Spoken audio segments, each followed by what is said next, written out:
Well, hello everybody. How we doing? Let's just bring this little gentleman in. Hello. Hey.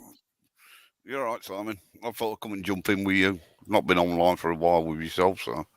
Hello again, Zed. Hello, Stu. Hello, hello. Good.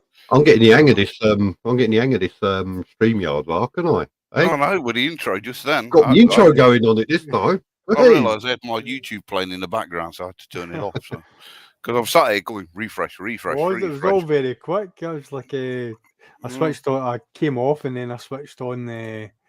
YouTube, and then here we go. Hello, boating. So Very good boating. yeah. Me again.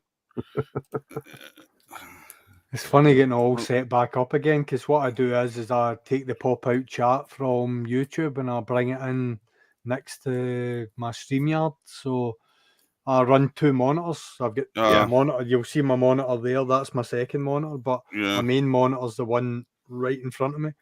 I use my mobile because I'm on my laptop. So yeah, the mobile. I've actually found, like, I would love to know how they do it with the mobile, because with StreamYard and the mobile, I can just talk and listen at the same time and nothing. No, what feedback. I do. Well, what I've got is I've got a laptop tray, which is all cushioned underneath, and it's got little slots in it. So what I tend to do is I'm on my laptop now chatting to yourselves. Yeah. But if I want to comment, I'll use my mobile. Oh yeah. To comment on, if somebody puts something in the comments on the thing. Yeah. The only thing I don't like is on the laptop, when you're on YouTube, you can put the @ symbol in the person's name, and it will highlight up. Whereas on the mobile, you can't. I haven't worked out how to do that on the mobile. I know. It's annoying. It is. I don't understand why they don't do it with the mobile phone. It is annoying. Yeah. That's the reason why. Really annoying. So, I go on to, like, obviously I went on to Simon's page. I went on to the live, and then the wee three buttons at the top, I've just clicked on that, and it offers you the option to. And that's what I've done. I've popped the chat out and brought it over to the StreamYard. So I've got the live chat sitting next to watching you guys live. So I don't even pay attention to the video that's running now on YouTube. No, because I must get myself a desk and set myself, because I have got a second monitor what I can plug into the laptop, but it's like, I just can't be bothered. I'm so comfy sat here on me lazy chair, it's like, I don't want to go and sit at a desk.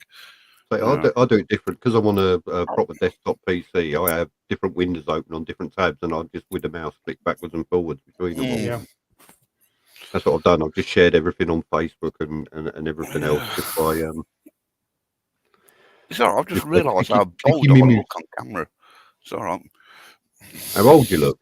No, bold. Oh, bold. Yeah, because I've had a number 3 all over. I can get you. Yeah, it's because I've had a number 3 all over last night, and so I'm going white. So. Simon, who was it that took that photograph for you? Was that like one of these sort of photo biker pages, or? I did a funeral ride. Escort ride on Tuesday for a guy in our group. It was his dad, who was a petrol head basically, and a biker and everything else. And they had a photographer there because there was going to be a lot of bikes there. You can't see it because my bike actually blocking everything out behind me. Yeah. But I had the lead rider and the hearse behind me, and I was going ahead, blocking junctions and doing a proper escort job on it. And they got a photographer there for it, and he just snapped a picture of me, and I just gave him like 2 fingers up as I went past. They just say, "You're right, mate." I didn't even think, and then Dean sent me the picture, and I thought that is an absolutely awesome looking picture of it. That's grand. I need to get one. Hey, Lockie. Hello, Lockie. Lockwood gave me a couple of great pictures from his rear-facing camera when we were out. When was that? Was that was when Todger and that was up, wasn't it? Yeah, it was. Yeah. Aye, they were cracking pictures. It's one of these things. You ride a bike, but it's very rare that you actually see pictures of yourself riding a bike. On the bike. Yeah. I'll tell you what, right? Ayrshire Vlogster gave me a shot of his 360. Oh, man, that is awesome, right? So that's nasty, isn't it? No, it's not. She's right. He dropped off his 360 to me one night. We talked about this for weeks. I need to give you a shot of it. And I made a point of going out on the CB, and I thought, right, what I'm going to do is I'm just going to try it on all these different locations on the bike. So it comes with a jaw clamp. So you can basically put it anywhere on the bike. And I tried it. I would do maybe a wee 10-minute shot. Try it here, try it extended, try it on the back, try it extended. And I was a wee bit kind of weary of it because I was like, I don't know if I can be asked with the editing of it. But anyway, I took it back and I pulled the stuff from it, and I downloaded the editing software, the Insta 360 editing software, and it's fucking immense. See, some of the footage I've got that I'm going to put out over the next few weeks, and there was one that I'd done where I had it attached on the back, but a kind of 45-degree angle just out to the right of me. And it's self-leveling. So what it does is when you go around a bend, it tries to horizon lock. Yeah. But what it actually does is it horizon locks and kind of tries to zoom in and horizon lock as it's doing it.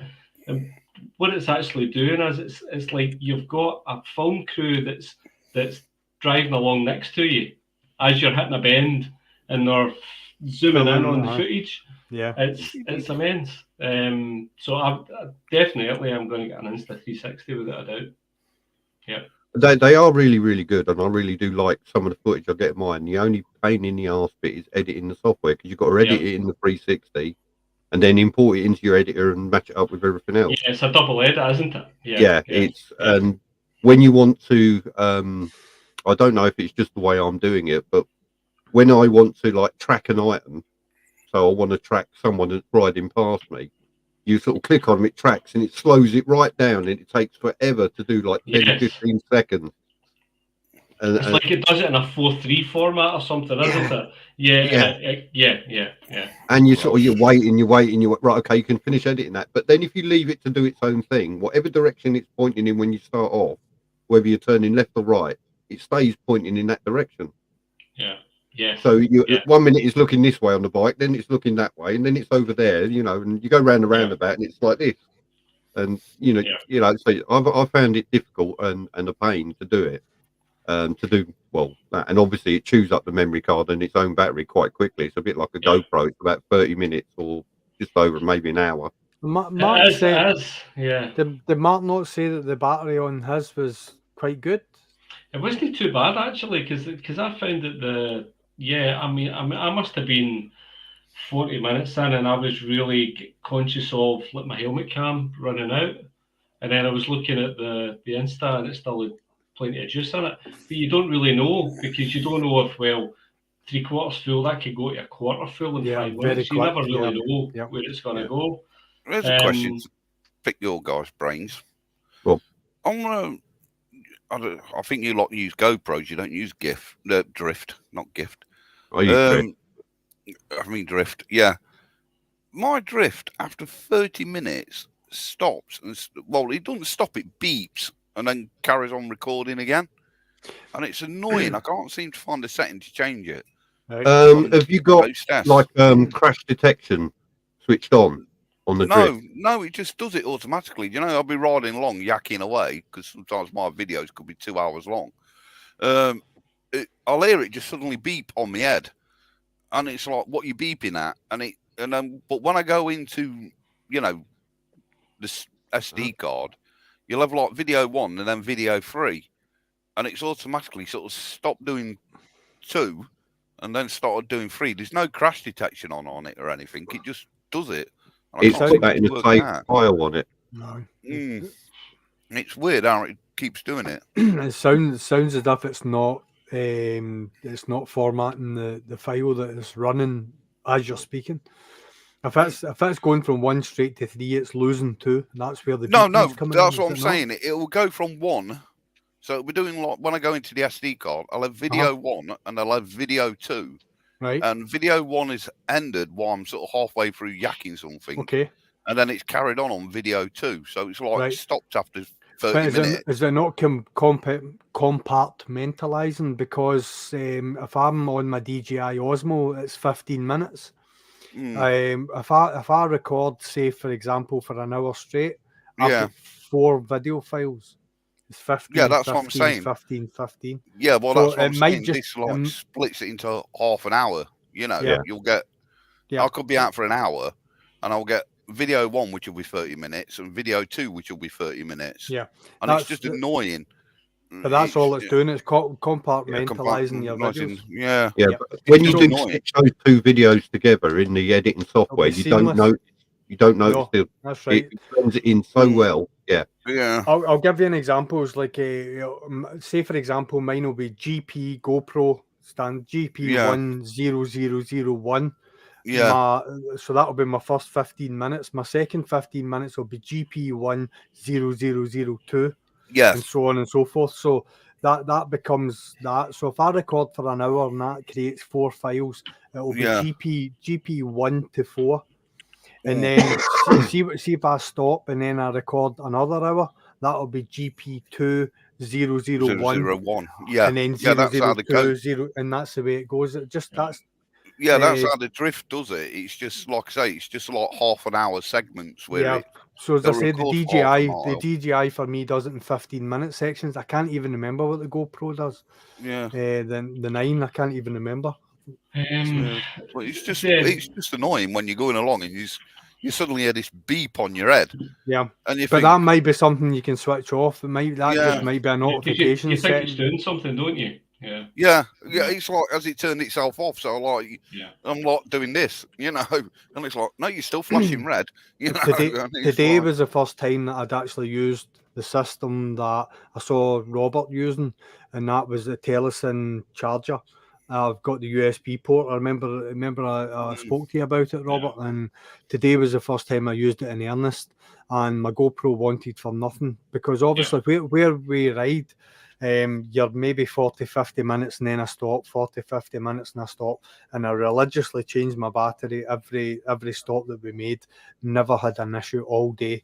Plain sailing it was. I think if you know how long your battery's going to last, see, especially if you're on your helmet, if you know roughly it's going to be 35-40 minutes, if you're 35-40 minutes into that, it's probably going to be dead by the time you stop. Yeah. But you've got that one under the seat that you can just pop out and slot in, and that's you ready to go again. You just need to spend a couple of minutes doing that when you stop. Simon, you use Drift. Yeah, I do. Yeah, I find the battery life on them. I've got the Ghost S, the older one. Yeah. And the battery life on it is bloody hours. I can. I've got the 2-3 days before I charge it. Yeah. I've got the XL, and the battery life on that is 8 hours. 8 hours battery life. I fill up the memory card before the battery goes flat. Is that on 4K, Simon? Well, it's on the highest resolution the camera will do. Yeah, 1080 in it, I think. I'm running 2.7, and as soon as you start getting up onto that higher K. Yeah, I don't see the point though, because YouTube drops it down to 720 anyway, doesn't it? Well, that's what I was going to ask, because I know I would say your video quality is a bit better than mine. Mm-hmm. I run at 2.7, and but when I'm editing it and I'm kind of pulling it in, I do it 2.7 as well. And when I'm uploading it, but I just feel that your video is a bit sharper than mine, and I don't know if that's to do with your editing software or it's to do with how you edit it. See when you upload it onto YouTube, how long are you leaving it on YouTube before you actually produce it? And I know what you're saying, but no, I'll tend to leave it until it's fully kind of, did the resolution. I'll maybe put it up on a Tuesday. Yeah. Monday or a Tuesday, I'll finish the edit and chuck it up and give it a couple of days to fully do what it needs to do. As you know, you go into sort of managing videos and whatever, and as soon as I see 4K come up on it, that's when I'll schedule it for going out. Yeah. But like it's only Power Director 365, and I'm editing it at 4K. Although I've filmed it at 2.7 by 60 frames per second, it's 4K I edit it at the highest resolution. I was going to say, Lockwood, do you know when you're uploading, you're doing it wirelessly or you connected? No, I'm to the connected. router. Yeah. You're direct connected to the router. Direct connected. I mean, it's not the upload speed. The upload's fine, Yeah. but I just feel that it's a wee bit grainy in certain parts. Like you know when I'm looking at it, and that's just me being critical, to be honest. I mean, to be honest, I've honestly never found an issue watching any of your stuff. Right. To be quite honest, but what I have noticed is like, see, any time that you go on to actually watch footage on YouTube, it automatically puts you onto 480. Yeah. You have to actually tell it, right, I Tell want it to you watch want this it in 4K, or I want to watch it in this, I want to watch it in that. Yeah, Because a couple of times I've actually scared myself watching my own stuff back, going, what the hell's this? I've also found as well with YouTube, if you watch it on your mobile phone, it'll be better quality than what it is on your laptop. Yeah. I know it sounds daft, you know, the screen It's because the size. screen's smaller. Smaller screen, It's though, a smaller screen, so the quality is better. Because I've noticed that. Smaller. Yeah, I've noticed that with some of mine. Here's the thing as well, though. I mean, when you look at it, and I think Zed's latest videos where he's doing the stuff on the ZX9. Yeah. And I think when you're moving, there's a lot of moving stuff going on. It does tend to be fragmented, whereas when you're just static, like when you're static, it's crystal clear. I agree with that. When you were doing the stuff where you were doing the foot pegs and the I think it was the rear brake, and the picture was just like spot on. It was crystal clear. You could see everything on that Ninja. Yeah. You know, that was my Huawei P30 Pro mobile phone that was all filmed on. Aye. Aye. Wow. Yeah. I don't take my GoPro round to my lockup. It's all my mobile phone. Yeah. There you go. There you go. Because when I went, stick that in your helmet. Take that anyway you want, mate. Rubber band. Well, it's like when I went to that bike meet on Monday last week. The video footage of me walking up the street was actually taken on my mobile, because it's like I'm not going to walk up the street holding my helmet in my hand, you know, because of the camera angle. It's like I'll just take it on my Mobi because it's a lot easier. Yeah. I think you also find mobile phone cameras, the technology is probably a lot better than what they are in the drifts. I'll tell you what, the camera in this thing, the Z Fold, the camera in that is amazing. Yeah. See, I've got an Oppo, and that is actually better than an iPhone. Would you believe it? Camera wise. Well, this camera takes some brilliant pictures. It really does. Yeah. Because I've got a few pictures from my ride out today that will be going up on my Instagram and stuff like that, all taken on the camera, and some of them are just like, you would think it was like a DSLR I was taking on. All it is my mobile phone. It's just the software. Many ashes, Ed. I mean, how's Graham's bike looking? Because I know he's been desperate to get it out. See the paint job he's done in his swing arm. It is absolutely immaculate. It's all black, isn't it? It's immaculate, but it's like, you know how hard it is to make black gloss look good, and it is spectacular. It really is. It just, the bike is popping now. It really is. See, I mean, you had problems with your how do you pronounce it? Huawei with the Google Play business. No, because this is the last of the phones that because we swapped over to these Oppos.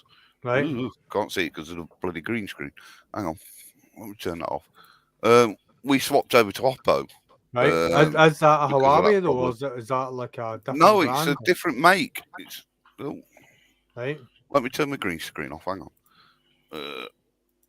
Turn that off so you can see it better. That's it. Oh yeah. It's like the purple one.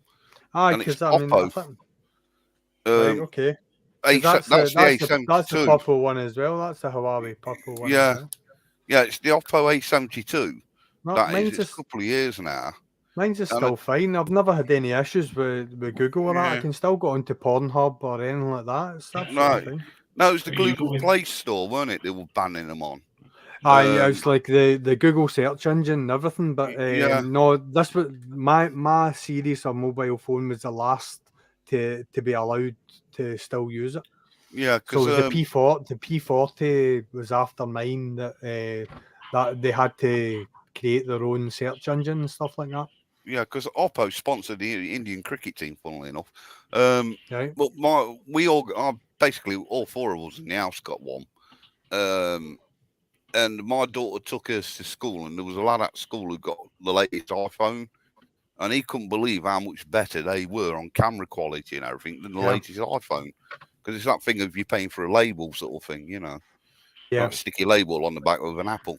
I stopped using Apple when they actually admitted that they deliberately slowed down the batteries. Batteries, yeah. That was the end for me. I'm like, no, you're not telling me when I need to buy a new phone. Yeah, because I'm a bit of a techno. It's not just Apple that they reckon were doing that. Samsung, they reckon were doing that with the update when it got to the couple of years old. Yeah.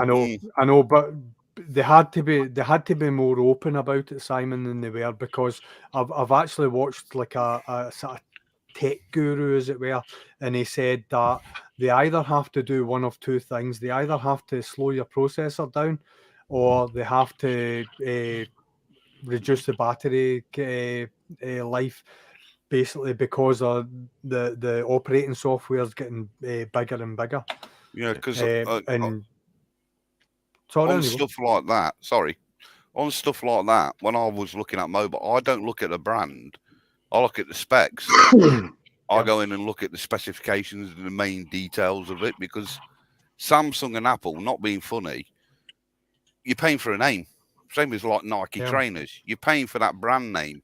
You're not paying for what's inside the phone. And a lot of these phones are made in the same bloody factories as like Oppo and the rest of them, you know. Am I right in saying that the iPhone uses a Samsung chip? Yeah, I think there was a bit of hoo-ha over that, didn't they? They had to pay them some money for doing it. You know what I mean? It's like, are you actually getting all it comes down to operating softwares?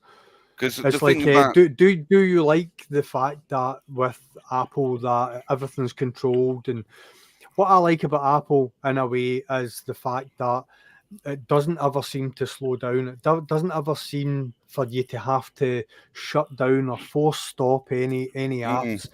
It just optimizes itself constantly, and that's what I liked about Apple. Yeah, because the likes of the Android when it tells you that it's not running at its optimum speed, or it's not doing this, or it's not doing that. For a while, I thought you had to just babysit them all the time, but I actually like Android now better. A certain brand, Samsung, I used to play their equipment, and I went to there's a place near Wolverhampton, and I went to their training place and everything, and it was also the research and development section. And after having a wander around there, it totally put me off Samsung products, seeing what they were using, you know, and how cheap the components were, sort of thing. So it put me off a little bit of Samsung's after going around there, because their first ever flat screen TV, did you know it used 3 black and white screens in it to produce colour? Right, okay. They was using 3 black and white screens in their first ever flat screen TV to produce colour, because they're basically tricking the screens into red, green, blue. Right, okay, the RGB spectrum. Yeah. So we're using 3 black and white screens to make a flat screen TV in full colour, because it was cheaper. Right. Than actually producing an LED sort of type TV or an LCD type TV. That's how they got away with it. There was, but you know, I learned a lot of stuff when I was wandering around that place. So,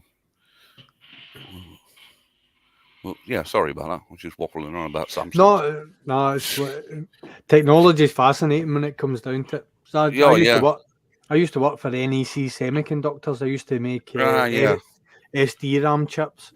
Yeah. And we were making 128 and 256 SD-RAM chips. And when I worked in NEC, it was when there was the Kobe earthquake. And the Kobe earthquake wiped out 2 Japanese semiconductor plants. So where I worked in Livingston, we were manufacturing chips for pennies. Kaishira was one of the big sort of semiconductor producers in Japan, because they actually bought, because I used to do photocopiers, and Kaishira actually bought MITA photocopiers and went into the photocopying line, and which is now the MFP's multifunctional products, because it was called back then Kaishira meter Right. or mitre, depending on how you want to pronounce it. And then now it's just called Kaishira because obviously now they've dropped the mitre bit. You know, and they did the morphosilica drums and things like that. They were a big semiconductor producer in Japan. Yep. And only was. So, because that's how they got into the business. Yeah. Well, we were plain sailing for 2 years because Kobe earthquake had wiped out 2 semiconductor plants. Yeah, it might have been one of them. Little did NEC know that these semiconductor plants were back up and running just over a year. But while they were shut, they had developed what was called an SDRAM, which was a shrunken version of the DRAM. So when they went back up and running, they were developing and growing SDRAM silicon chips. So by the time they started manufacturing them, they rendered every single silicon chip that NEC Semiconductors Livingston produced obsolete overnight. Yeah. So the price dropped out of them. We went from $25 a chip down to less than $1 a chip. Yeah. And basically, Japan pulled the plug on NEC Scotland, and that's why it shut. Yeah, because it's like hard drives now, aren't they? They're solid state. They're not like your good old metal, magnetic spinning disc anymore, are they? No. They're solid straight state. Yeah, that's it. Memory as well as the memories look so small now, and even SSDs are what they call M2s, where it's like it just looks like a memory chip. Yeah. Stick it on your motherboard, and you've got a terabyte of that. Well, you look at your memory cards in your Mobis, those little, on your cameras, those little bloody things. I'll tell you right now, within the next 5 to 10 years, maybe not even as long as that, the micro SD cards that we're putting into our GoPros will be 1 terabyte. Yeah. Telling you right now, there'll be 1 terabyte because what's the law? There's a law. I can't remember what it is, but it's like every 1.5 years, memory capacity grows and processor speed grows. It was like a university lecturer that came up with the law, and it was all about electronic advancement. It doubles or something like that. It doubles every 1.5 years. Yeah. There's some sort of law that it's called. Because I know the new chips they're building at the minute. They've just built the new sort of laser, to put on the wafer. And they have to find the right gas, and I can't remember what material it is, but it has to fire at that, which then imprints it onto the disc to make it like so many layers, quadruple or whatever. It's fascinating technology. I know. When I worked in NEC, it's like I used to work in. It was called the front end line. So what we used to have to do is we used to have to dice the silicon wafers, and then we had to mount them, we had to bond them, and then we had to mold them. And then they were hot and cold tested, electroplated, cut and fold, and then that was them ready to send out. And it was the most fascinating thing because I used to have to thread gold wire into bonding machines, which was like 0.8 of a micron thick gold wire through electron microscopes. It was an amazing job. I loved it. It was great. Sorry, Simon. No, you're right, mate. Anyway, motorbikes. Yeah, motorbikes. Sorry, we'll get on technology. I went off on a wee tangent there. I actually find a lot of that stuff fascinating. So it is quite interesting. I'm not getting bored. I am actually just. No, well, it's like Zed said, photocopiers use a corona wire, and a lot of them are tungsten or gold plated tungsten. And like I say, they're ever so fine wires, and it's amazing when you watch how they work. So. 19 times. They're banished. I'm on the team. I'm on the tenants. I can't tea, Lockwood. I've already had a bottle of red wine.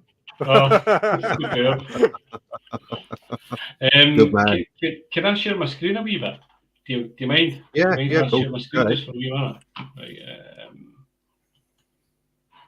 okay. I remember how to do it. Share this one.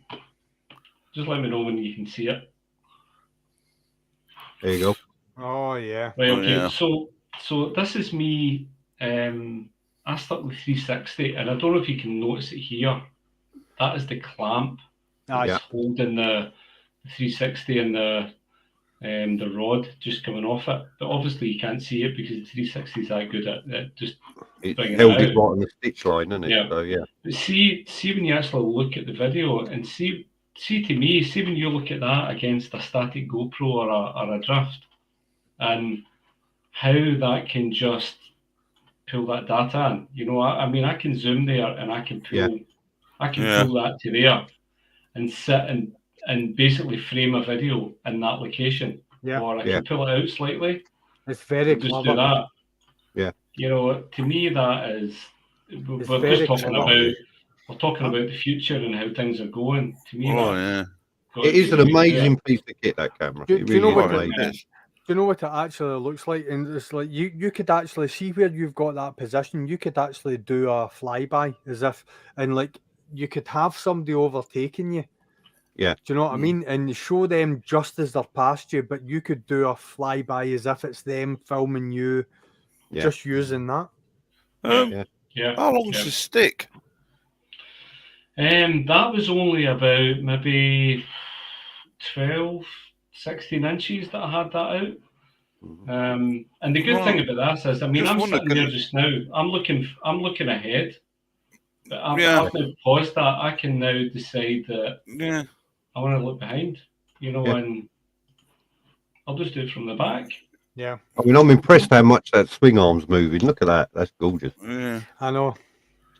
That suspension's really working. Yeah. It's that ass as well. Look at that ass. Yeah, that is a big fat ass. I didn't realise this. I didn't realise this week, until this week. Do you know you can actually get dash cams now for motorbikes? Front and rear ones. Yeah. Oh, yeah, I've seen them. They're about 30 quid. 40 quid on Amazon or something, aren't they? You know. It's like really small cameras as well. They're tiny cameras on the front and back. I think, Robert, that's really addictive, isn't it? It's really addictive. I mean, my wife's not into bikes, and she was like, "Oh, that's amazing." Yeah. I'm starting to feel sick. What it does is it draws people in more because you feel as if you're riding with the person as opposed to being mounted on a chin or whatever. And it's like, it's okay having multiple cameras, like locations on your bike, but this gives you it's kind of more immersive. Yeah. Yeah. What I won't be happy with is it showing them me not getting my knee down into corners. I think I'll be panning round to the sort of thingy shots for that. Yeah. Do you want to think? That's something else. I think I need to invest. You know, I definitely got to get something like this. I think. Ooh, touching the rear brake into the corner, and he ain't polished his shoes. Look. Yeah, just a wee bit. Right. I think you've seen enough. I know, just a wee dab of the brakes, just to sort of square the bike up. The problem is, I know, everyone becomes a critic, like, oh, he's done. I think the problem is, as well, is you've got to be careful how many cameras you stick on your bike, because otherwise you're going to end up looking like one of those Land Rovers, you know, with big gimbal arm on the back of it, and what you see on the production crews and film crews. I've seen some people in the cars now with a 360 camera. They've got it mounted off of the rear screen and following it, and it looks like you're playing a game with the car. It looks like you know, Grand Theft Auto, whatever it is, with a car. Yeah. See, the kids will identify to that though. That's the thing, because that's the view when they are playing like GTA 5 and that's the view that they see. It's the top of the car looking over the bonnet, and it becomes a natural. It's third person, isn't it? Yep. Third person they call it rather than first person. Yeah. You know, so But I would say, looking at Robert's footage there, that's like having your own personal drone. Just following. Following. I think it's amazing. I don't want to bore you, but I did do some footage, as I said, on different parts of the bike, and I did one on the back, just right on the back, but quite a long extension on the selfie stick, and it just looks like a total third person. It does look a wee bit. I don't know. It doesn't look quite real. It does look a bit like you're maybe in a video game because of the way that it does it.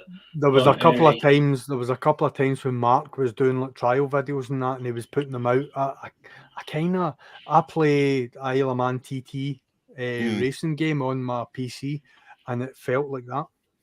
It didn't feel real, if you know what I mean. But I know it was Mark because it was his bike. It was everything about it. I just couldn't get my head around it.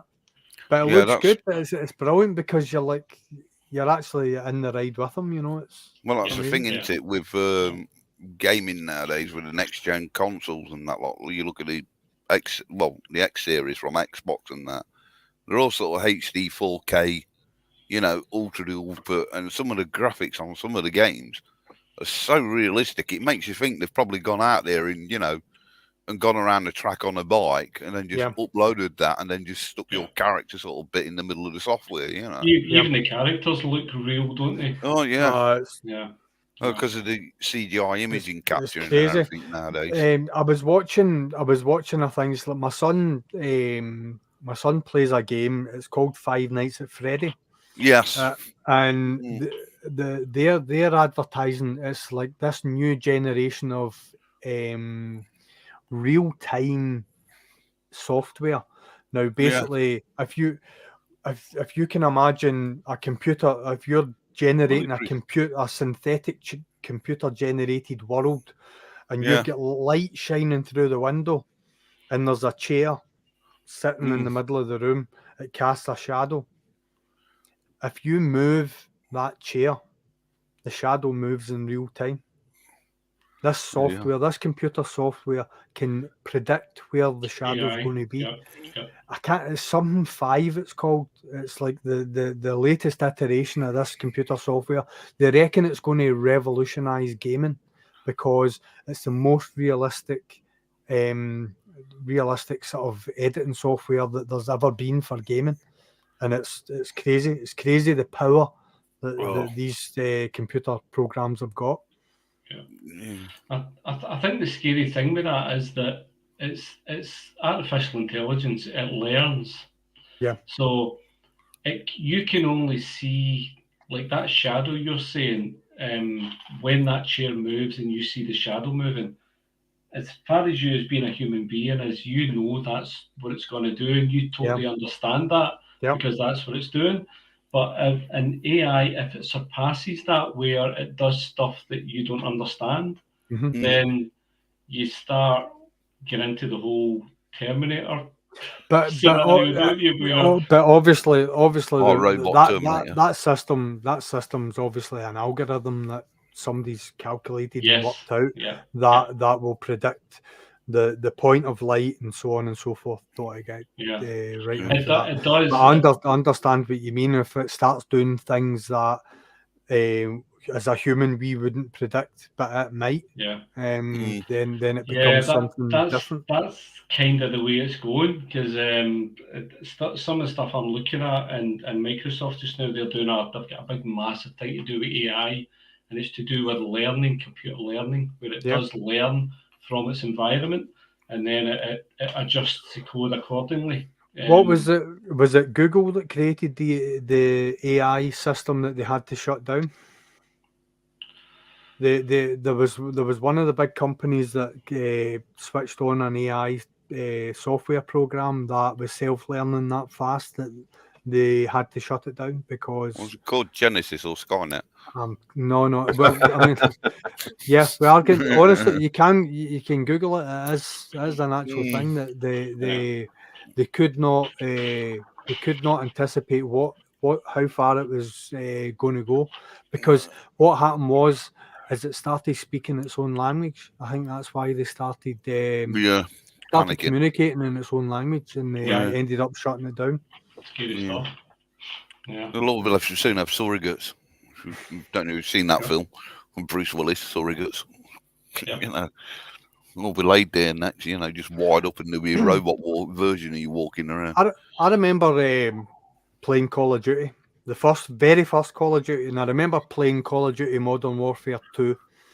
And I was on a gaming team, and there was 10 guys in this gaming team, and we played like constantly, playing in France, playing in America, playing all over the world, in big competitions and whatever. And I actually spoke to a good few of the boys in our team, and I said, wouldn't it be better if when we wanted to get from A to B that we physically had to run? If we needed to crouch, we had to crouch, and so on and so forth. We physically had to do the things that we're telling our computer self to do. And that will never happen. It already what has. are we doing just now with Oculus and stuff like that? It's VR. Right here You now. look at the right, VR with the those treadmills, multi-directional treadmills in VR, and it's crazy. Yeah. Oh, I'll just bring back 8-bit graphics in the BBC model being ZX81. That's mental. Here's another thing as well. See, when you're talking about Call of Duty and stuff, and you've got all the teenagers, all the youngsters that are into all Call of Duty and everything relating to it, and Fortnite and everything else, and it's all kind of, guns, throwing, killing everybody and all stuff. In fact, like that. Military will probably back me up on this. The military biker. A lot of the controllers now for military vehicles are based on Xbox controllers or PlayStation. A drone, drones are controlled with Xbox controllers because it's Microsoft. And they're flown from Texas it's because of in Afghanistan. It's because of the PlayStation generation, as they call them, and the Xbox generation. Because they used to sit in there. Right. They used to sit in there with one of these in their hands. And they know what it does. Military just confirmed it. They are because he used to sat there like this. I'm just flying into Russia, though. I do like the Xbox controller. It does look like a Fisher Price, doesn't it? It really does. I think the Xbox looks better than the PlayStation. That's the Xbox One. I still think it's better than the PlayStation. Now, if we want to get into technicalities about controllers, I've got PlayStation Knuckle. And that's because somebody at PlayStation decided it would be a good idea when you're holding onto the controller to put 2 holes where you put screws right where your knuckles are. So when you play it for any length of time, holding onto the controller, you end up with indentations in the knuckles of your fingers. Well done. I think the last game console I had was a Sega Mega Drive. I think that was the last one I had. That's how old I am. Are you sure it's not one of those old brown Ataris with a 1 button on it and the joystick?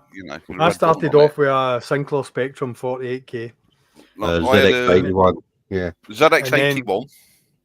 Yeah, with the flat keys. The flat keys. No, I had the ergonomic keyboard one with the 1K upgrade on memory. Oh. Then went to the BBC 1K model. Get you. Yeah. Well, he's flying there, really. Yeah. Then went to the BBC Model B with the back in a minute 80-track double-sided, double-density hard drive. Yeah. Disk drive, the old floppy, big 8.5-inch floppies. Aye. Then the Commodore Amiga 500 Plus. Yeah. So that was the, what was it? I think that was 1 megabyte or something like that. Yeah. And then built my first that went down to the 3.5 inch disc. Yeah, 3.5-inch disc. Yeah. Yep. And then built my own PC. My first PC I built myself.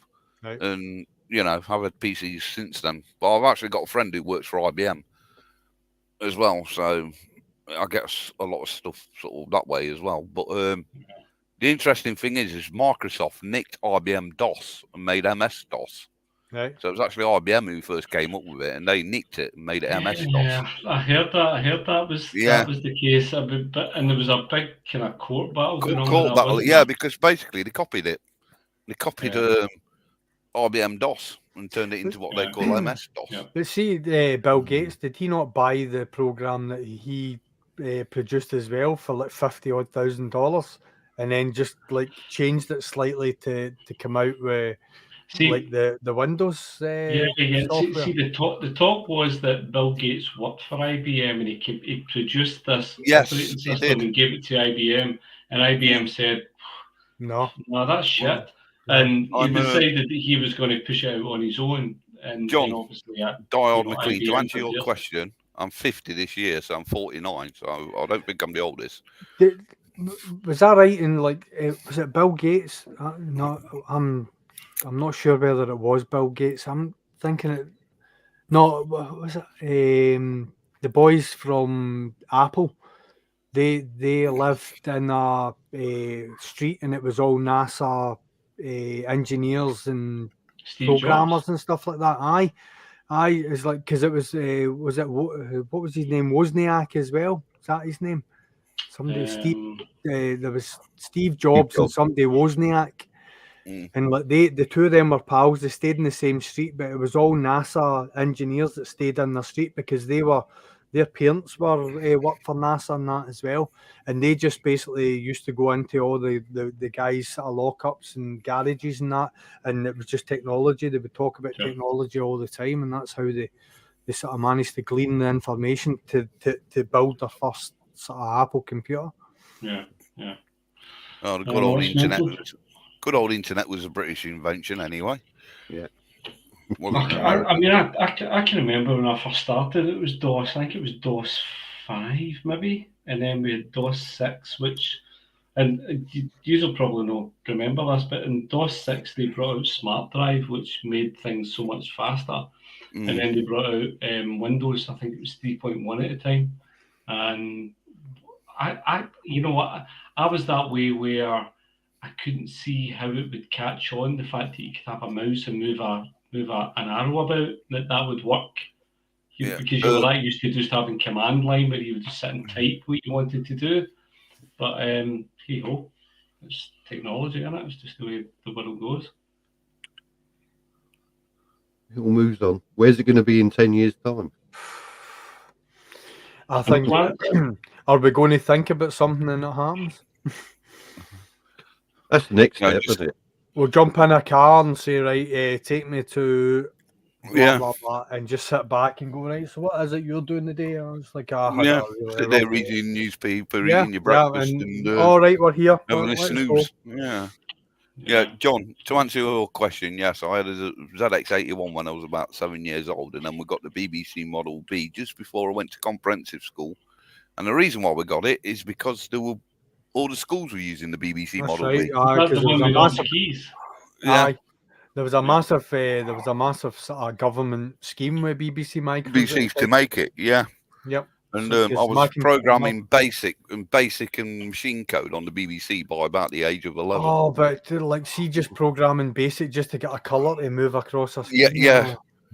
10 space. If such and such equals this, then go to Yeah, it was. I think it was 10 space print colon hello colon enter 20 go to 10 doink.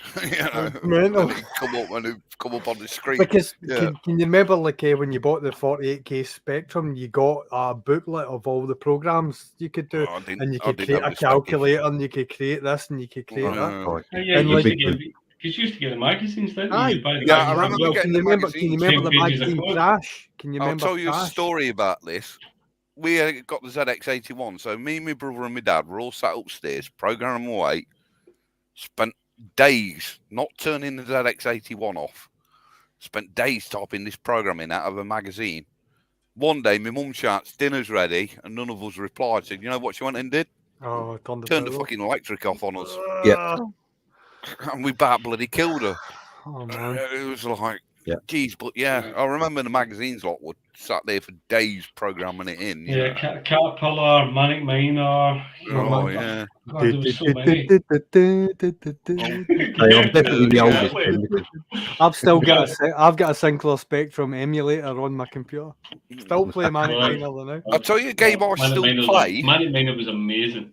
I'll tell you a game I still play, and it's the oldest space trading game going because it came out in 1986 on the BBC, and that's Elite and Elite Dangerous. It's now called Elite Dangerous. Well, Elite Frontier or Elite Dangerous, and they've got Elite Dangerous Horizon, and then they've got Elite Dangerous Odyssey, and it's the oldest spacefaring computer game sort of trading game, and it came out in 1986, and you can still play it now on the PC or the Xbox, and it's one of the oldest games out there, and I still play it to this day. Well, it's amazing. In 1981, for my Christmas, I got Astro Wars, and it was like an actual console game. And I've still got that. It's still in the loft. Is that silver thing? It's silver and black.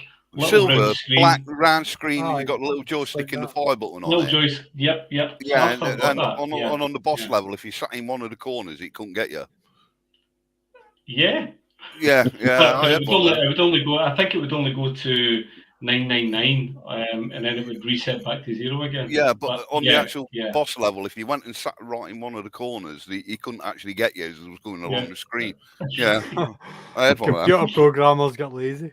Yeah, I remember Well, that. lad, they'll never get to this, boys. See that whole corner? Just forget it. It's fine. Technically, my first console was the old original Atari. You know, the brown thing where you put the cartridge in it, and you had the old joystick with a one red fire button on it. You know, that was my actual first console. Bat and ball. Yeah, tennis. The interesting thing is that that game came about because it was a guy messing around with an oscilloscope. Aye. And that's how that game came about, because he was messing around with his oscilloscope, and he, you know, we sort of like doing the bat and ball on his oscilloscope, and then that's how that tennis game came about through him doing that. Funny as hell. He replicated what that was doing. Yeah, replicated turned it into a game. Yeah. That's brilliant. That's brilliant. It's funny how far we've came in such a short space of time. From so you 8-bit graphics to what they are now, it's unbelievable. It's like this Elite game. When it first came out, it was all Y graphics.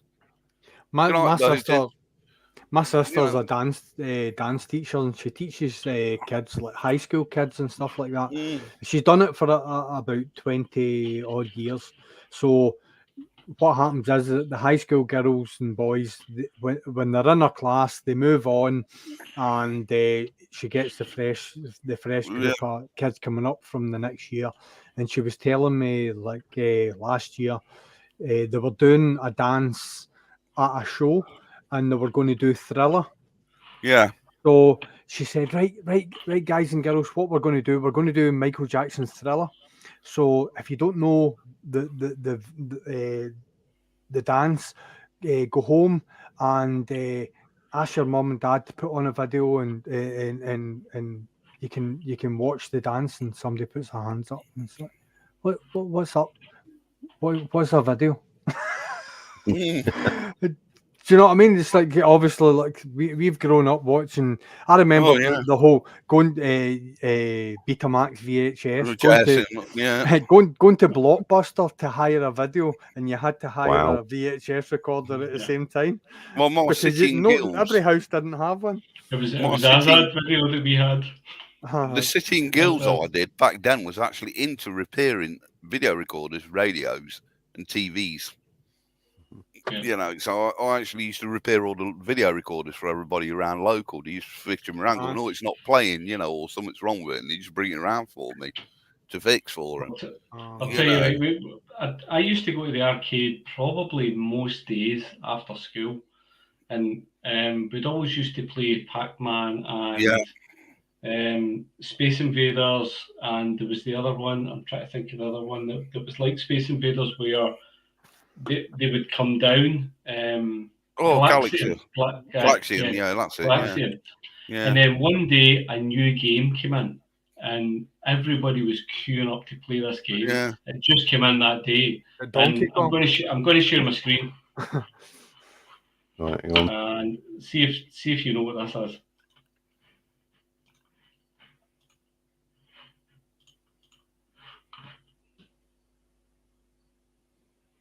Outrun. I remember that. Outrun. I used to love that. When that came out, and it had an actual gear stick, and it had like a brake and an accelerator. Yeah. And when you were driving along, our hair used to flop. Yeah. So it did, yeah. Brilliant, yeah. Because what was the first? I can't remember the name of the game, because it was like a dragon thing, and you actually sat on it and it moved around. The screen in front of it. It was one of the first ones. Ghouls and Goblins or something like that. Dragons and what was the motorbike game that was like Outrun? And you used to get the chains to hit the guys in the bats and stuff like that as well. Oh yeah, I remember that one. It's loads from back then. The old retro. There's Nottingham had the. I remember the name of that. Road Rash. Road Rash. Road Rash. Road Rash. Because Nottingham used to have the like the video game museum until they moved out to Nottingham. They moved somewhere else. Aye. And, you know, they had all the old retro games in there and everything. And like I say, I'll tell you another one because I'm on obviously Googling it. Buggy Boy. Do you remember that? Yeah. Game Boy. You had the wee buggy that would just jump over stuff. You know, Buggy Boy was amazing. Yeah, some of the old. It makes me laugh now when I walk into an arcade and stand there and look at some of the games and think, oh God, rubbish. Because the other one was G-Lock. I don't remember G-Lock. Yeah, G-Lock was the flying one. Yeah, and that moved around. It was like you sat in it and it moved around. It was a gyroscope, wasn't it? Yeah. Yep, G-Lock. Because the sort of newer version of it was Afterburner. Yeah. So, Paperboy was military biker. Yeah. Paperboy, that was immense because you would throw the papers into the. Aye. Yeah. Do you remember Trashman? Yeah. Do you remember Trashman? He used to do the bin round. Yeah. And you had to get so many bins into the lorry and the round. You get Pat Willie, didn't you? And old Manic Miner and all that lot, you know. Yeah. I remember all them games. Donkey Kong, Yeah, Donkey Kong. Jeez, we're talking 8-bit games here, aren't we? Because I watched that Pixels. You watched Pixels? Yeah. That's like brilliant. That is. That's like a back in it. Bass, yeah. It's absolutely brilliant. That is. I'm watching Pixels and watching all the old games.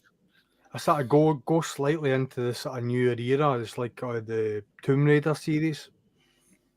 For me, Lara Croft, like that, the games were phenomenal. See the depth and the that was the kind of first kind of third person, wasn't it? That was one of the kind of early third person ones. Yeah.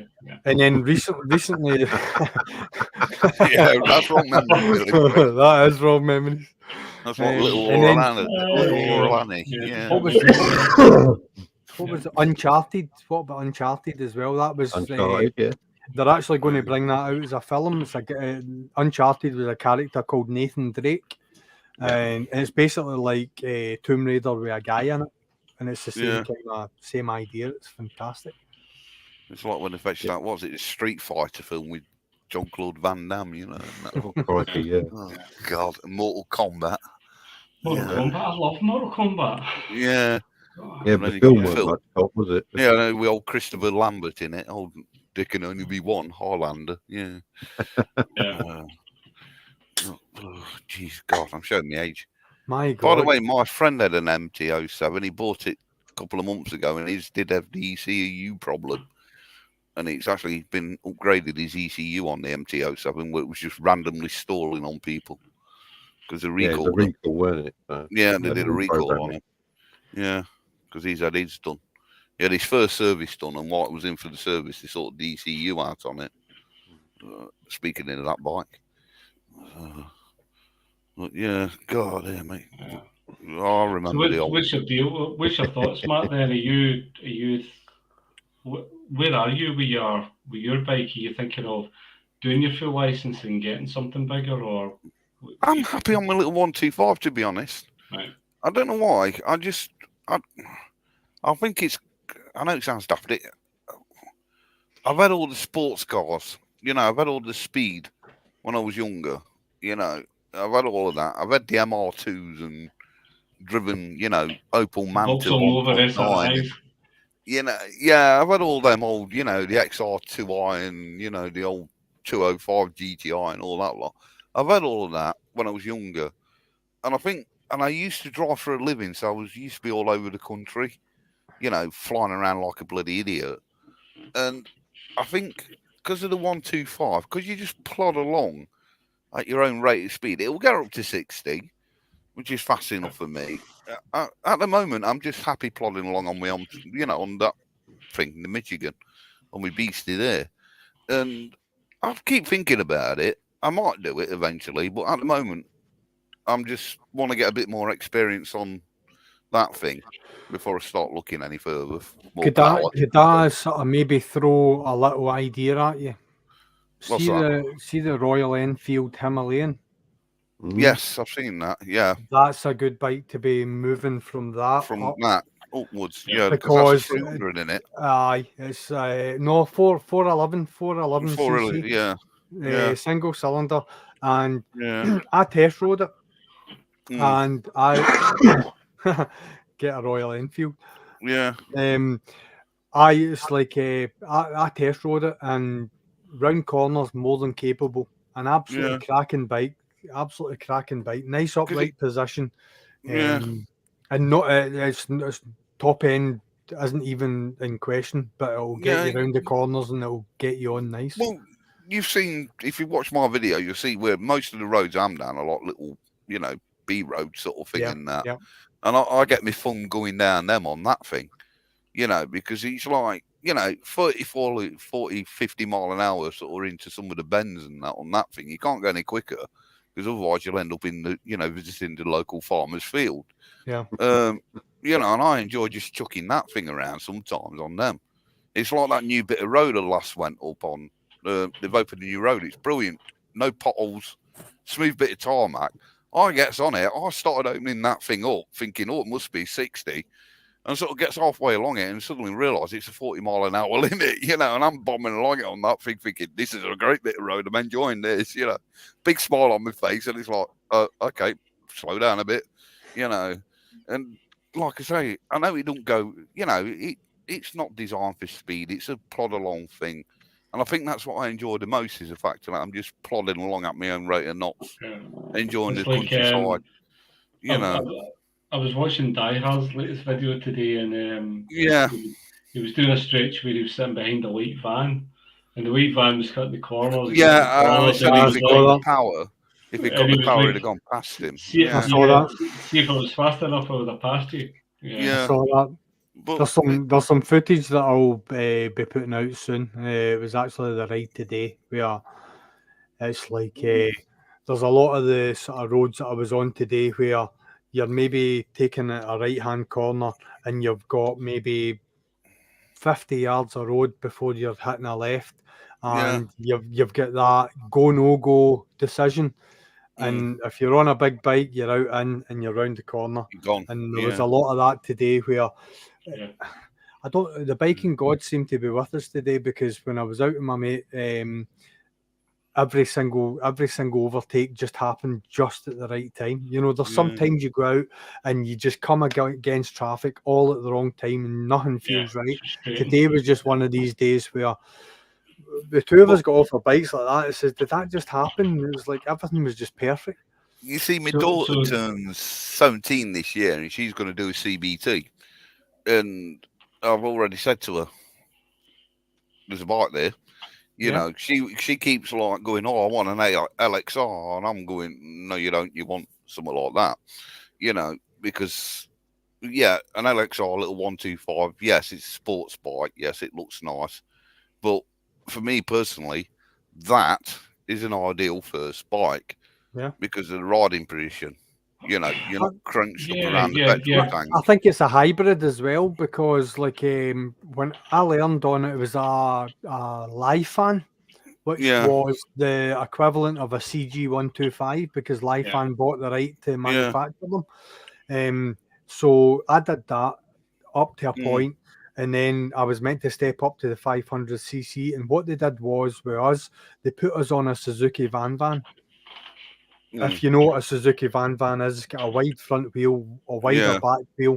It's like a hybrid between a 500 and a 125. It's got a 125 engine and all the size of a 500. So when I actually stepped off the van to go on the 500, the transition was only weight. That's all it was. And a slightly bigger engine, which by the time you step on it, you've got it in your mind that you've accepted that. Yeah. So that bike there, that's a good starting point. It really is. Yeah, because it's got a nice big fat back wheel, a nice big fat back tire, and then you've got obviously the skinny front on it. And I love it to bits. I love that thing. I just tootle around at my own rate of knots. And you hear it in my videos, how happy I am when I'm on the thing. And like I say, I may go up to a big bike, but at the minute, I'm perfectly happy with that little thing. I think it depends who you are, because I mean, with when I did my test in my 30s, all I wanted was a sports bike. Yeah. And then now I'm in my early 50s. I'm quite happy with an upright bike and something a bit, a bit more relaxed. Yeah. Yeah. So I think when you're young and you're, I don't know. I think it's different when you're young because you don't have any fear. You it's that mentality, isn't it? Yeah, you just want to go fast, and you just want to. You want that adrenaline buzz. Yeah, and you want the street cred. So, to me, when you're young and you want the street cred, you want to be a badass, and being a badass is a sports bike. It's not a. Well, that's why we used to have, like I say, the MR2s. The little Toyota MR2s. Because we used to. How far are you over in your tyre? And how? I don't care. Well, no, on the MR2 car. I'm far enough over for me to be comfortable. Thank you. So. Yeah, but it's like I scared the shit out of Tina once when I went down to Kent to see her in the MR2 because I decided to overtake this lorry, and I dropped it down a gear and just booted it. And as I'm just coming past it, there's another car coming in front, and I knew another lorry coming towards us, but I knew that car had got the power to get around there. You know what I mean? And I think, and I also did a handbrake turn once in the car and forgot she was in the car with me. So I got all that bug out of my system when I was younger. And I think now, because I'm older, I'm just happy plodding along. You know what I mean? Yeah. It's like you say, it's when you're younger, you want that buzz, you want that speed, you want all that. Whereas when you get older, and like Crumbly Mouse says, you're more bendy and you heal quicker. Whereas when you get like to my age, I'm coming up to 50, it takes longer to heal, and you've got all that rubbish out your system. You've got all of that out your system at a younger age, and that's why, like I say, you listen to me on videos when I'm out on that thing. Larry just plodding along. Yeah. And also around us, you can't go fast anyway because there's too many bloody average speed cameras anywhere. I'm about to, well, not anytime soon because I've still to edit it. I've got about 3-4 hours of footage to edit, but I did the Tindrum to Dalmally in on Tinverary, and I've done it before. If you go back to my very, very early videos, I've done the same journey on a ZRX 1200S, and I've spoke to Robert about that bike before. I've seen it. Seen the video. And I absolutely loved that bike. Wish I still had it. Because it's a different riding attitude to the bike I've got just now. And I rode the same road again today, and I loved the ride that I had today, but I still wish it was the 1200S that I did it on, because it's a different thing. It's a different experience. It's a different riding position. It's everything like that it encapsulates. It's like that. I look like way too big for it. I look like a gorilla sat on a little bloody monkey bike sort of thing. But I just love how that thing rides.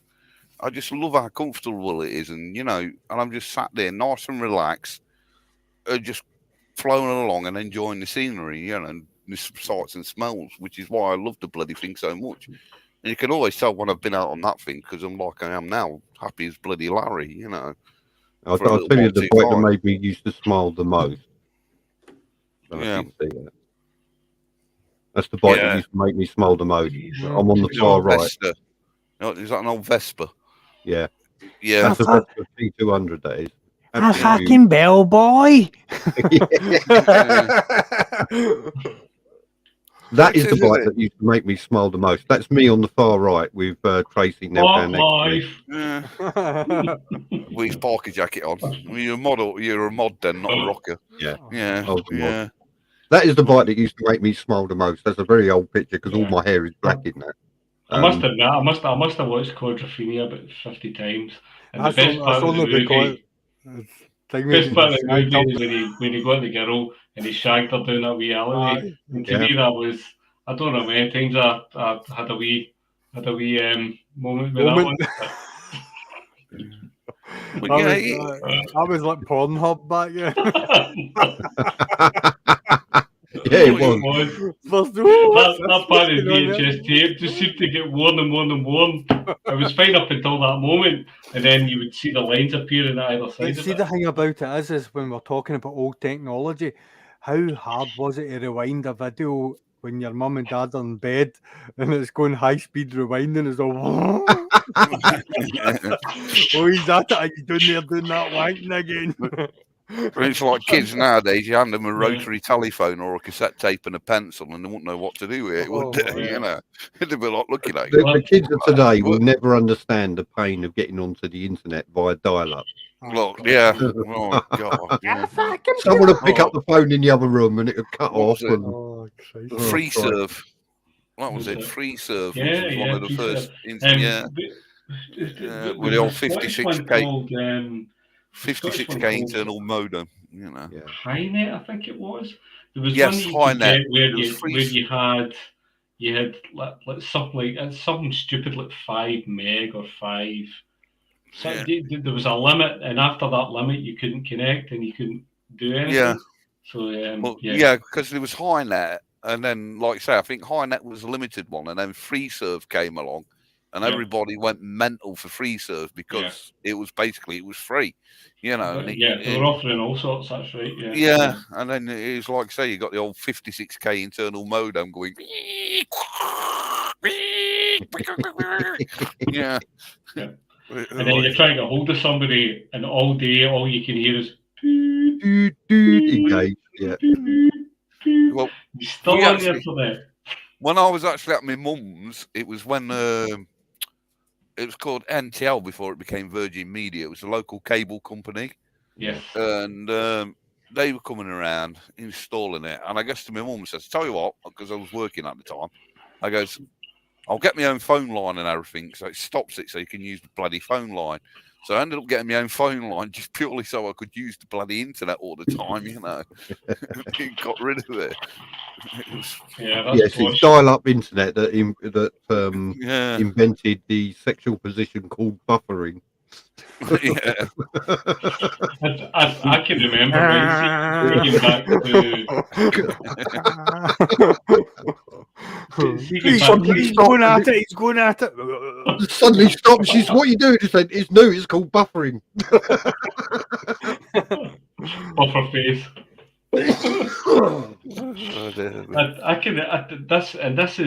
This is quite sad actually, because I remember being on a family holiday in Gran Canaria or something like that, and I was on dial-up and I'd signed up for broadband, and it was the first time we had broadband, and it was BT were rolling it out, and they were rolling it out when I was away, and I remember lying there at the pool maybe 4 or 5 days in, lying sunning it up, and all I could think about was when I get back home I'm going to have broadband, and it was 512K I think it was the download speed, and I was just like so excited about the fact I was going to have broadband. Back then when they started rolling out broadband, I was doing some volunteer work for AOL. I was one of their guides in the chat room. Yeah, they used to get all this stuff for free, and they gave me broadband for free, and I had this funny like mushroom shaped modem thing that this BT engineer came around and installed and everything else, and it was like you switch it on and like boom, you're on the internet. Wow. And you've got a phone line. Yeah, and I can use the phone as well. The phone rang in my house, and the kids went, "What's that noise?" Well, it's like, I've not heard it for years. It's like starting up your computer. Sorry, it's like starting your computer nowadays. You know, if you remember, you used to start your old, Windows whatever, or 81 or whatever it was. I can't remember now. 95, Windows 95. You used to hit the button and you'd wait there for about a minute before it'd come to life. And then you had to tell it to run Windows. And then you have to log into Windows sort of thing. Yeah, now you just hit the button and within seconds it's like, there we go. Even you get stuff disappointed like that. if you've got to wait 10 seconds for your computer to fire up. Yeah, you're like looking at it thinking, it's like me now with my laptop. I turn it on and if it takes more than like half a second to fire up, I'm like looking at it thinking, what's wrong? What's gone off? Rather than the instant sort of bang, you're there. Yeah, well, yeah. I remember way back in the days, like I hadn't long started working, and I went into one of the mobile phone shops, and the salesman was like, "All right, how you doing, mate? We've got this new phone out," and it's got a camera on it. It's like, right, so what do you do with it? It's like, well, you can actually video call people. So when you phone them, you can look at them. They can look at you. And I'm like, that sounds absolutely brilliant, mate. So how much is that for the contract and whatever? And he's like, well, it's not any more expensive than anything else. And I'm like, that's fantastic. I'm going to have that. That's brilliant because I'm going to look forward to doing that. So I got the phone and brought it home, and I was like to my mum, got this phone and I can phone you and like we can video call and that. And she's like, who are you going to use it with? Because nobody else has got a camera on their phone. Yeah. I'm like, all right, yeah. And I never used it. I never video called anyone because nobody else had them. Exeter, do you know a big thing? If you're on BT internet, and not fibre, I'm talking here, the good old copper wires, do you know your internet speed is affected on how far you are away from the exchange? Yeah, it is. Because of the signal loss, because of the resistance in the copper cables. How far you are from the green box, the exchange box. Yeah. Because they're fibre all the way to the box. Yeah. Yeah. Well, most of them are fibre nowadays, but it is affected on. Back originally. He's talking about the upload speed because it's based on when you're physically downloading stuff and when you're pushing stuff out. I mean, you're pushing stuff out, it's unpredictable, so there's a limit on what you can push. Whereas when you're downloading stuff, it comes down at a different rate. It's connected to a different system. So you're getting that different. I can see what he's asking. If I've got like a 50 meg download speed, I've only got a 10 meg upload speed. It's on fibre. So why is that? Yeah. Why is it slow on fibre optic when it's travelling at the speed of light? I know that the old copper is like my wife's partner, my wife's friend's partner. He worked for BT, and we had a problem with our BT internet, and he came in and he plugged into the master socket, and he actually pinged the signal. And he could tell us what the upload and download speed were on a meter. And then so I phoned, it was actually Sky because we were using BT's line for Sky, and Sky were throttled. They throttled us back to about 1.2 meg, saying that that's all that we could get. But we had it in writing that it was 8.5. And over the space of a conversation, he went, I've done a wee bit of, I've spoke to the engineers. I've spoke to the engineers, and I've got back, and I can. We've now got up to 2.5 meg. I said no, I want it up to full speed. And then, like over the course of the conversation, the speed went up and up and up and up until they got it to the speed that I accepted. And then, within months, they started nicking it back down again. Obviously, because they want to try and get as many people onto the server as possible. So because the way it works with Sky. The way it works because I'm with Sky, the way it works for them is from your house to the local telephone exchange, not the little green box at the end of the street, but I'm talking the big main estate. I think you're using BT equipment. As soon as it gets into that exchange, it swaps over to Sky's equipment. Yeah. And it's Sky. And that's same as with because we're on Sky Fibre now. Because BT went along not so long ago, putting fibre optic cables in along the streets. Yeah.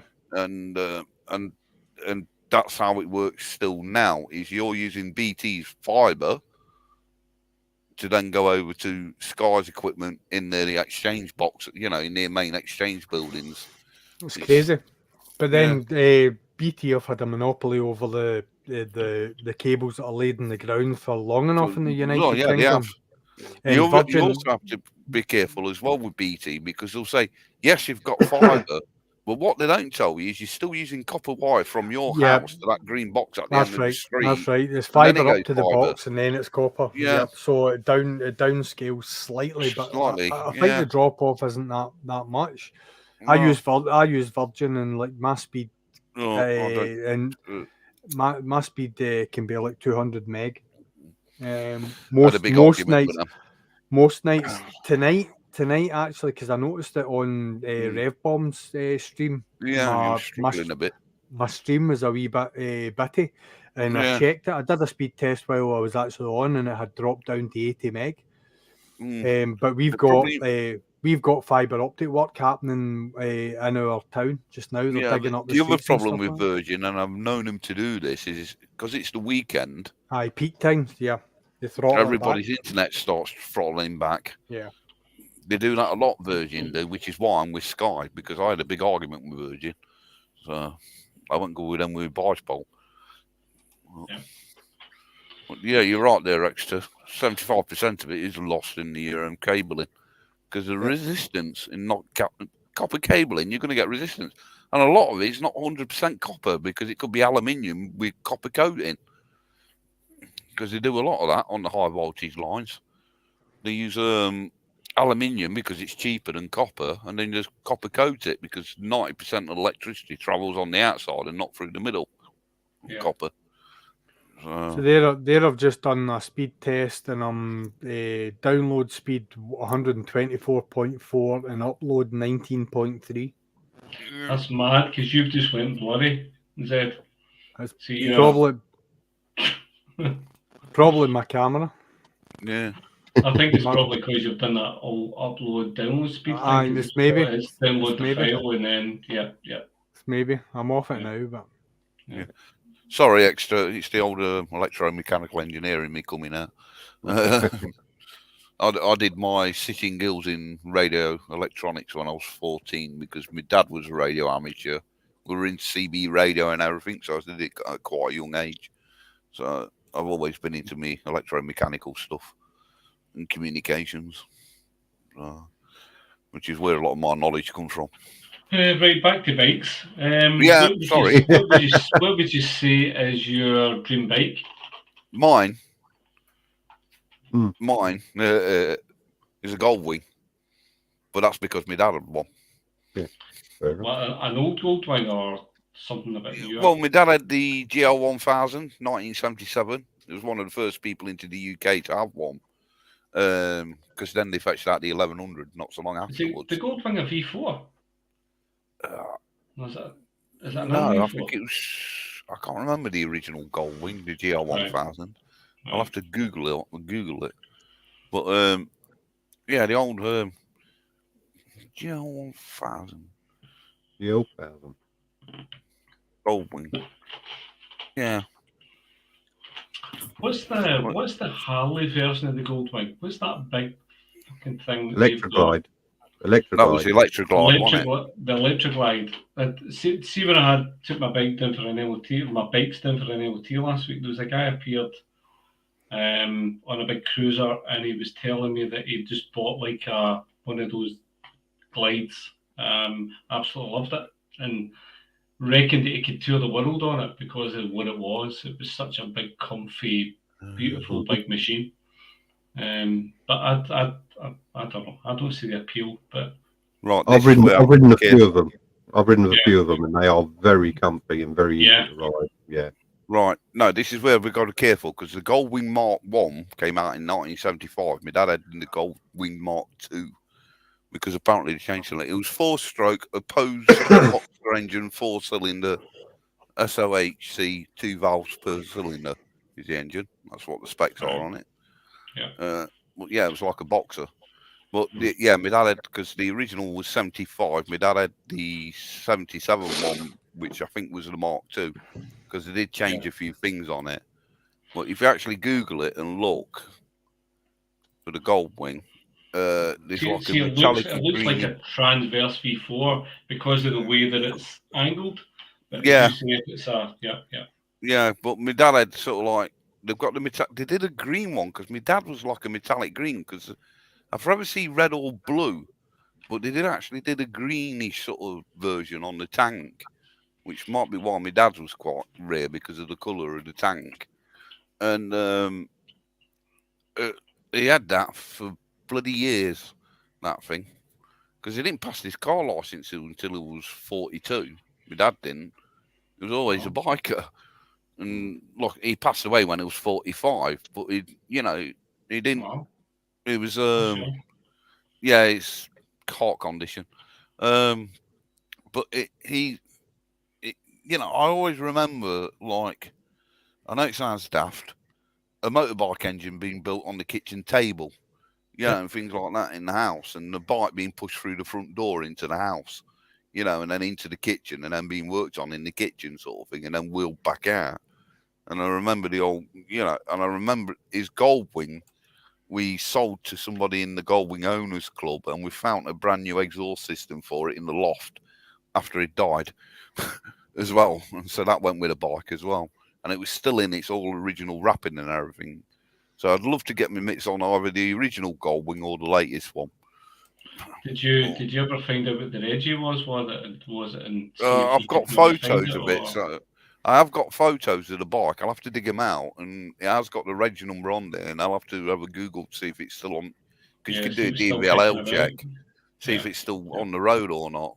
Because when he eventually ended up getting a Gemini sidecar on the side of it to take me and my brother around.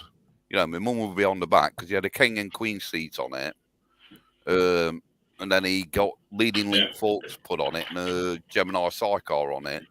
So we used to go camping, and we used to be in the Motorbike and Sidecar Federation back in the 70s and 80s. And it's the memories I have of being tootled around on, in that thing and everything. They're unreal. So, well, I think that's why I like the Goldwing so much. Yeah, the new ones. Exeter's right. The new ones are really silly money, but the K1600 GTL is a really nice bike. I do like that one, but it's got a hefty price tag. It's the servicing as well with them, though. You hear these stories about. I think it's GP170's had one for a wee while, and it's the servicing of them is extortionate. Yeah. Because the other thing about the new Goldwings as well is they're doing that automatic, aren't they, with a reverse gear on it? What's it? The EC something or other, they call it, clutch or something. Yeah. So it's like an automatic, basically. Yeah. But the Goldwings have had reverse gears for quite a while, haven't they? Yeah. But I know my dad had the K1600's got a reverse gear as well. Yeah. Because I know in the village there was 2 Goldwings, because my dad had one and his best mate who lived next door had one. And then he got a friend who worked at the pit who came from another village, and he got the 1100 Goldwing. So there was like 3 of them together in the area, and they're always working on each other's bloody bikes. You know what I mean? They're helping each other out. And that's where I learnt a lot of my mechanic skills was from my dad, because I helping him do the brakes, and whenever he was repairing the Goldwing, I was there with him, and it'd be like, pass me this, pass me that. And I'd be like, what you doing, Dad, sort of thing, So that's it, DCT extra. You do automatic, yeah. Well, what's your dream bike, Lock? RC30, always has been. I know I've had a few VFRs in the past, and I know the one I've got just now is maybe a small rendition of the RC30, but I mean, an RC30, you're talking 25, 30 grand for one, and it's not the best bike in the world, but it's iconic. It's something that I would love to have, and it's one thing saying I'm going to have one day. I don't know how that'll ever happen, but I'll need to speak to the missus and work out a plan of getting one. But, sell a child, that sort of thing. Phone Madonna. Phone Madonna. Sorry, going back as well. Sorry, Lockwood, just bonging in there. ZZR 1100, the original one. I fell in love with that when I first saw one of them. Headers rotted though. That was the issue with them. ZZR 1100. I remember I had a Zephyr 750 that I bought off my mate, and the same mate had a ZZR 11. And I remember I had the Zephyr 750 that was in getting the starter clutch fixed, which was a whole strip down to get that done. And I remember going to get it. I had it along past my test. I went and picked up the Zephyr, and my mate had his ZZR11, and we ridden the bikes for maybe about 10, 15 miles, and he pulled into a service station, and he got off the bike and said, there you go. I was like, what? He said, there's my bike. I'll take yours, you take mine. And I remember getting on the ZZR11, and it was like a couch compared to the Zephyr. It was just bliss. Solid, big, heavy bike, but you felt like you could just you know, it had you, it protected you. It was a great bike. I don't know why. I think it's somebody on the street bought one, you know, and he rolled up one day on it, and I spent hours just sat there looking at it, thinking, God, that thing's beautiful, you know. And I've liked the old ZZR 1100s, but I'm talking when I was younger. You know, I'm talking it was the the first original production road bike, I think, at one point. The Yeah, it was. ZZR11. It was. Yeah. It was better than the 1200 that they brought out after it. Yeah. It was more sought after. Yeah. Even the 1200, there was people that actually sold their 11s to buy the 12, that sold the 12 to buy back 11s. Yeah.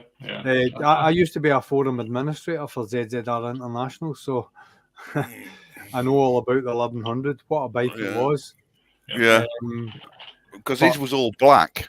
That's what I remember the most about it. It was all black, and it just sat there on the street, shining in the sun, you know, even though it was all black. And I just sat there gobsmacked, just looking at it for bloody hours, you know. I fell in love with the chuffing thing. Yeah. You know. Right, Zed, what's your dream bike then? Go on. Right, okay. So I need to share screen, mate, and I'll let me have a wee look at go into this. Here am I? 2 seconds while I find this. Here is it.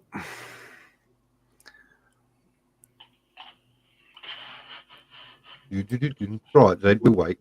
I know, I've lost it. I had it. By the way, Simon, I like your new screen on your GTR. Yeah, cheers. I got it's a lighter tint one rather than the dark one. And this one's I got like your little flappy at the top as well for wind deflection. Extra spoiler on it, yeah. Yeah. I've never had a screen with a spoiler on it before, and I never thought it made much of a difference, but it bloody does. I can't find it. I downloaded the file, but anyway, the bike that my favourite bike, my all-time favourite bike, I will never ever physically be able to own. The simple fact is that if you're to look for one just now, you're probably looking at £1 million, and that's a V1000 John Britton. John Britton was a New Zealander who designed a V1000 bike. I don't know if you want to maybe Google it, Simon, and bring it up. This bike was revolutionary in the fact that he built it in his garage and he took it to Daytona. And the first year that he took it to Daytona, he finished second only to factory Ducati. This was a bike that was designed in his head. He didn't have any. You've shared that picture before of that thing. I've just seen it. It's a blue and pink thing. Yeah, it didn't have any bronze. He designed it out his head. The carbon fiber it's a carbon fiber front end. The forks are front carbon fiber. Yeah. He did ceramic coating in the exhausts. There wasn't one bit of the bike that he didn't design. The only thing that he didn't actually manufacture himself was a regulator rectifier, and when he went back to Daytona to challenge again, that was the only thing that failed on the bike. Was a part that's the picture I downloaded. That bike to me is just absolutely gorgeous. That's it.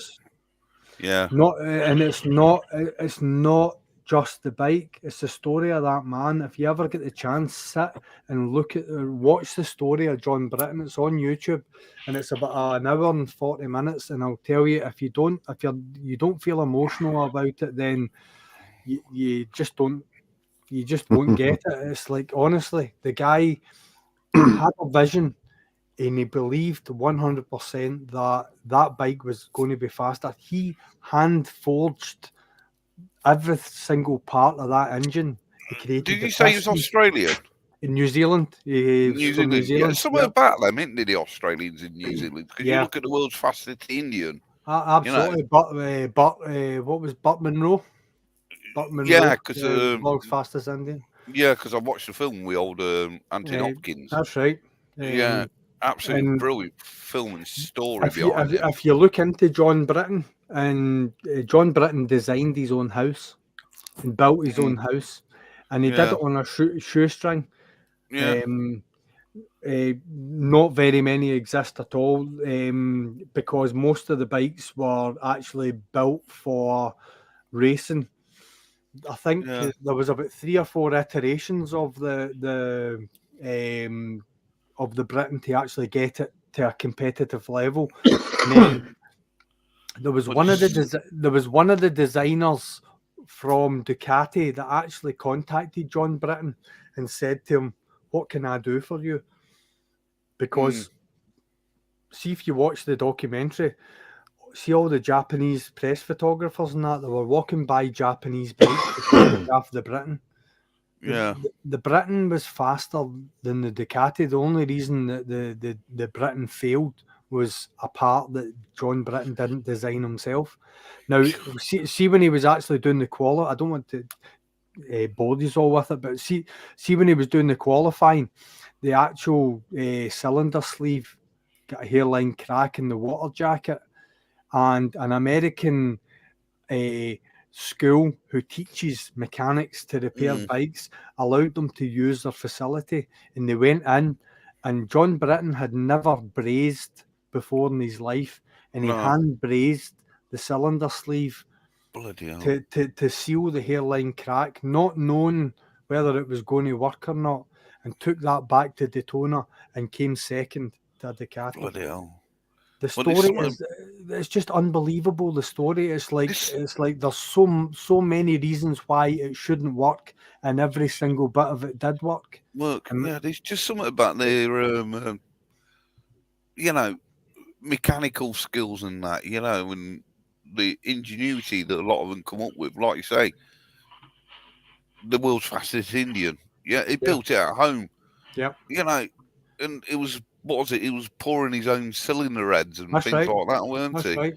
And what they say in the John Britton, John Britton film is that it could only have ever been done in New Zealand for the simple fact that it's a massive agricultural community, and when a tractor breaks down 1,000 miles from the nearest repair centre, what do?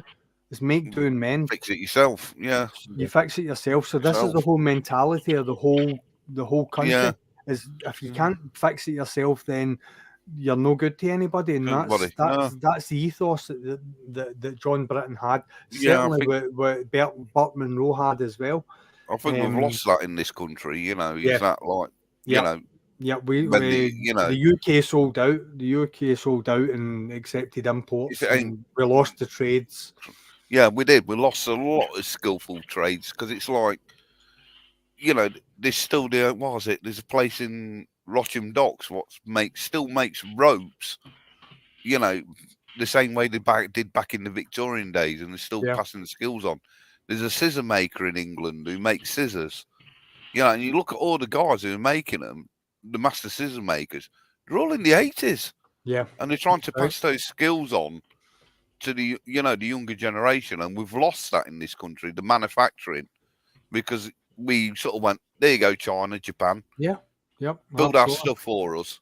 Absolutely. And, you look at that Guy Martin thing when he was in Japan, and he went and visited that bloke who was just making cylinders in his little shed with his lathe, and he was there making it to like the micro whatever, and we've lost that in this country.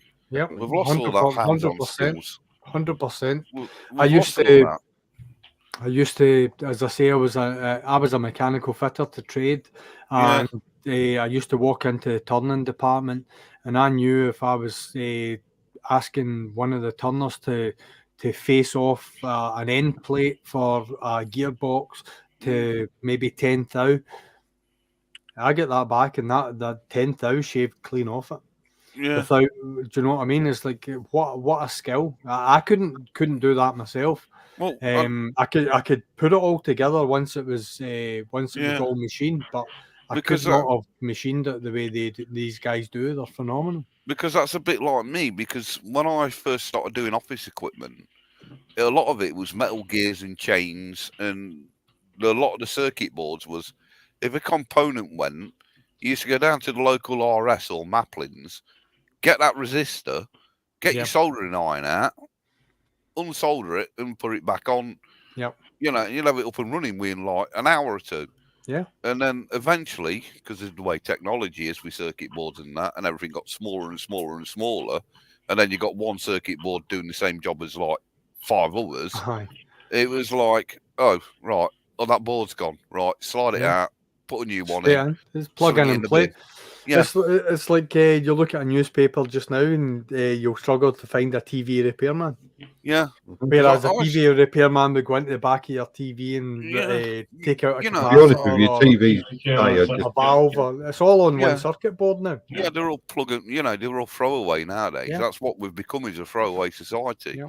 Because there's that bigger movement in America where is, what was it? It's something like Let Me Fix It or something. They're pushing from that in America now where, you know, let me repair it myself rather than you go to me, I need to buy a new one. Yeah, and they're trying to push that in America. Because it's like me, you give me an oscilloscope and a spectrum analyzer and all that lot, I know how to use it. You know, I can look at chips and go, right, okay, this chip's gone, you know, I'm not getting the signal out of this, you know, chip and whatever. And yet kids nowadays will just look at it and go, what? What? You know, take the board out and put a new one in, you know. So, well, like you say, we've lost that in this country, a lot of those skills, which is a shame, really. Yeah, absolutely.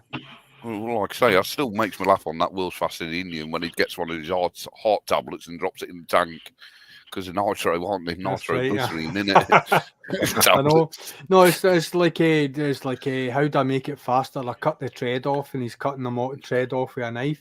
Yeah, and it's like you can't use those tyres because they're cracked, and he sat there with boot polish up the night in the hotel, polishing the boot. You know, it's like how much of that was maybe artistic license? I don't know. But, no, I think some of it is true. I would say a lot of it was from true, the character that he was. Yeah, because I remember that with old. What was it? My brother's old Opel Manta. That was right because I inherited that, and then my dad did, and that got a black vinyl roof. And when we first got the car, it looked horrible, and we literally just scrubbed it down because it got mould and everything on it. Scrubbed it down and just sat there with black boot polish, polishing it up, you know, to get the vinyl roof back up shining. And it bloody lasted ages like that, you know. So, well, like I say, it's like car engines now, isn't it? And motorbikes are going the same way. You look at them now, and it's all electronics, isn't it? It's not the old carburetor and you know, you got coil packs rather than the old distributor and things like that. You know, it's all electrical. I remember the old days when I had an old 1970, was it a 1974 Mini 1000? And I remember I had to change distributor cap in the point, and you would take the front grille off to get to the distributor cap.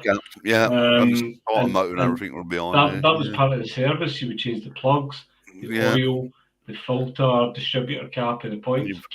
And you'd be there with feeler gauge, you know. Yes. Oh, got the feeler gauge. Yep. I had a Mark II Astra that I broke down. I broke down on the way to Aberdeen in the middle of winter, and the cause of my breakdown was carburetor icing. And the reason was that the air box, the air filter was in summer mode. Yeah. It used to have a slide where it moved from taking the air from over the exhaust manifold, which was warmer, as opposed to out the front of the car. And the carburetors had iced. That's what caused it, because the cold air was coming in and had iced the carburetors. Yeah, and using the old choke, you know. Oh, it's crazy. Oh, and then Vauxhalls, for that matter, the Vauxhall Nova, and I know that the Vauxhall Astra was the same, that you could bypass the immobilizer by taking the hazard switch out, turning it around. And put it in the wrong way around. Yeah, and it started the ignition. And it started the ignition. The ignition, yeah. Because I had a Vauxhall Chevette. I used to love that. Brilliant car that was, the old Chevette. And I remember doing a clutch change on that, you know, and it was like, all right, clutch is gone. I'll have to do the clutch, you know, take the old prop shaft off because it was rear wheel drive, you know, and sort of get the gearbox out and that, and And my dad and my brother goes, "Oh, you need a clutch alignment tool. What's one of them?" I looked at them and they went, "Well, to line it all up." And I went, "I'll be all right." So I'm sat there with a torch, so lines it all up. Just put the gearbox on it and just slip straight back in. And my dad and my brother just looked at me and went, "How did you do that?" And it's because on photocopies you use clutches. And you have to get them lined up. And because I'm so used to doing that by eye, he transferred across to working on bloody cars. It's like, I remember the old points. See, I remember I had an old Vauxhall Nova, 1 litre, and it done just over 100,000 miles, and it started leaking oil. And that's the thing. See, nowadays you use Google for everything. Yeah. Back in the day, I don't know how. I don't know if I had the Haynes manual or what it was, but it started leaking oil, and I realised that what it needed was that the chain tensioner had collapsed, and the chain rubbed away on the cover for the chain, and that's why it was leaking oil. So I got a new cover, a new gasket. The old Haynes manual. A new cover, a new gasket, and a new tensioner. And I remember spending a full day doing it myself. And that was all based on just reading a Haynes manual. Yeah. It might be. I was going to say there's something wrong with that manual, Ed. It's too clean. It's too clean. It's too clean. I'll tell you what. There's the thumbprints all over it. No, it's actually in Polly pockets because the boy that I bought the bike from actually no, it is the actual book, but he took the time to break it all down. That's the real book. Wrong. He's actually put it into white clean. No, that's wrong. It stops all the pages sticking together as well, doesn't it? Is that the ZX9? That's for the ZX9. Wow. It should have thumbprints all over it and oil marks on it and everything. No, he took the time to put it into Polly pockets. I wish he'd taken more time over the wiring and the bike all the same, but that's by the by. Oh, God. Like I say, nowadays I'll lift the car bonnet up on my car and I just stand there and look at it and go, "Yeah, okay, doink." The boy I was out with today, Graham's, he was talking to one of his mates who is a mechanic, and he was saying that there's a new Ford Fiesta. I think it's a 1 litre or a 99, whatever it is. It's a sealed engine. Yeah. It's a sealed engine. There's no way of access into the engine at all. So if it goes, it goes. Wow. Because I was actually telling him, it's like I watch a guy on YouTube called Ricky Elder. He's got a channel called RE Performance, and he does like Audi R8s and Aventadors and stuff like that. But I actually started watching him because he's into motorbikes as well, and he did a interview with Guy Martin. That's how I got to actually start to watch his channel. And it's funny how YouTube does that. Sometimes you watch it for one reason and you end up following it. And I only follow it because I like the guy. It's not as if I don't care about Audi R8s or Aventadors. But anyway, he was telling me about McLaren P1s. If you own a McLaren P1, if anything happens to your engine, they will not sell you a piston. They will not sell you a crank. They will not sell you a crankshaft, a camshaft. You have to buy a brand new engine. Wow. So what he did is he bought a McLaren engine and he split it down, and he has that engine at a engineering company right this minute, and he's blueprinting every single part, and he'll sell any McLaren owner any part they want. Yeah. That's what I was saying about that movement in America, because a lot of the car manufacturers, and the biggest thing what did it was Teslas. Now, I know Simon hates electric, but I won't go into too much detail. But people were ringing up Tesla who could fix them themselves and going, "I want this part for my Tesla," and Tesla going, "No." Yeah, if you want it fixed, you've got to bring it to one of us. Yeah, one of our dealers. And that's what's kicked off this big movement in America where people will go in, no, we want to fix it ourselves. We just want the part. Because Tesla are getting sticky because there's a lot of... I'm delving into a lot of YouTube channels that I watch. There's like there's a big sort of retro movement where they're sticking in VWs and that. I've seen that. No, it's like it's like Tesla's into. I love the 1973 911 turbo. Yeah, I want to put a Tesla kit in that. That's my dream. For it to look and appear like a 911 turbo, but to have a Tesla kit in it. I would love that. Not for the fact of electric, because I couldn't care Gary less. Martin did something like that, didn't he? Dino do that with a Beetle. Yeah, he did. Yeah. He did. Yeah, that's what I'm saying. I've seen that where people are basically stripping Teslas down, getting the control units out of them and everything, and the batteries and the motors. But Tesla have been sticky about it now because they know they don't want their kit in other cars other than Teslas. Yeah, and the retrofitting over, like the old classics with them and things like that. Yeah, absolutely. To bring them up so they. I've seen like old Mustangs and all that, and Lincoln Continentals, all with full Tesla kit. Yeah, and I think that's what's pushed this movement in America, where they want Tesla. They want the companies to supply them with the parts when they're asking for them, rather than them turning around going, "No, you've got to take it to a dealer." It's got to be an authorized Tesla dealer, and I think that's it does beg a question, because like anyone buying a Tesla, say anyone buys a Tesla in the UK, if they go to a Tesla charging point, you get that charging free for the life for the length of time you own that car. So what happens when you're only buying the running gear of a Tesla plus the battery? Do you still get that? Oh yeah. And that I don't know whether that's part of it, but it's just like I say, it's a big movement. I know it is in America at the minute of let me fix it myself sort of thing, rather than going, you've got to go to this dealer, and that's where, like I say, we've become a throwaway society. Consumerism, into supply and demand. Yeah, it's like electronics, isn't it? I mean, there's that many things that can go wrong with your car nowadays, and even a bike nowadays. Well, you need a computer. There's an orange light coming up on your dash, and you need a computer. You need a computer. It's same with, you look at Formula One cars. A modern day Formula One car has literally got to be on a life support system for 24 hours before you even dare turn the thing on. Yeah. Because of the tolerances and everything. Yeah. And you need a laptop plugged into it.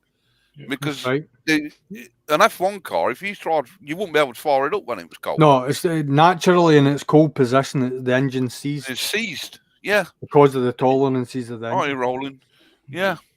And they have to circulate the warm oil, and the oil has to get warmer and warmer over a. Because the same thing happened with aircraft. You look at the Vulcan bomber.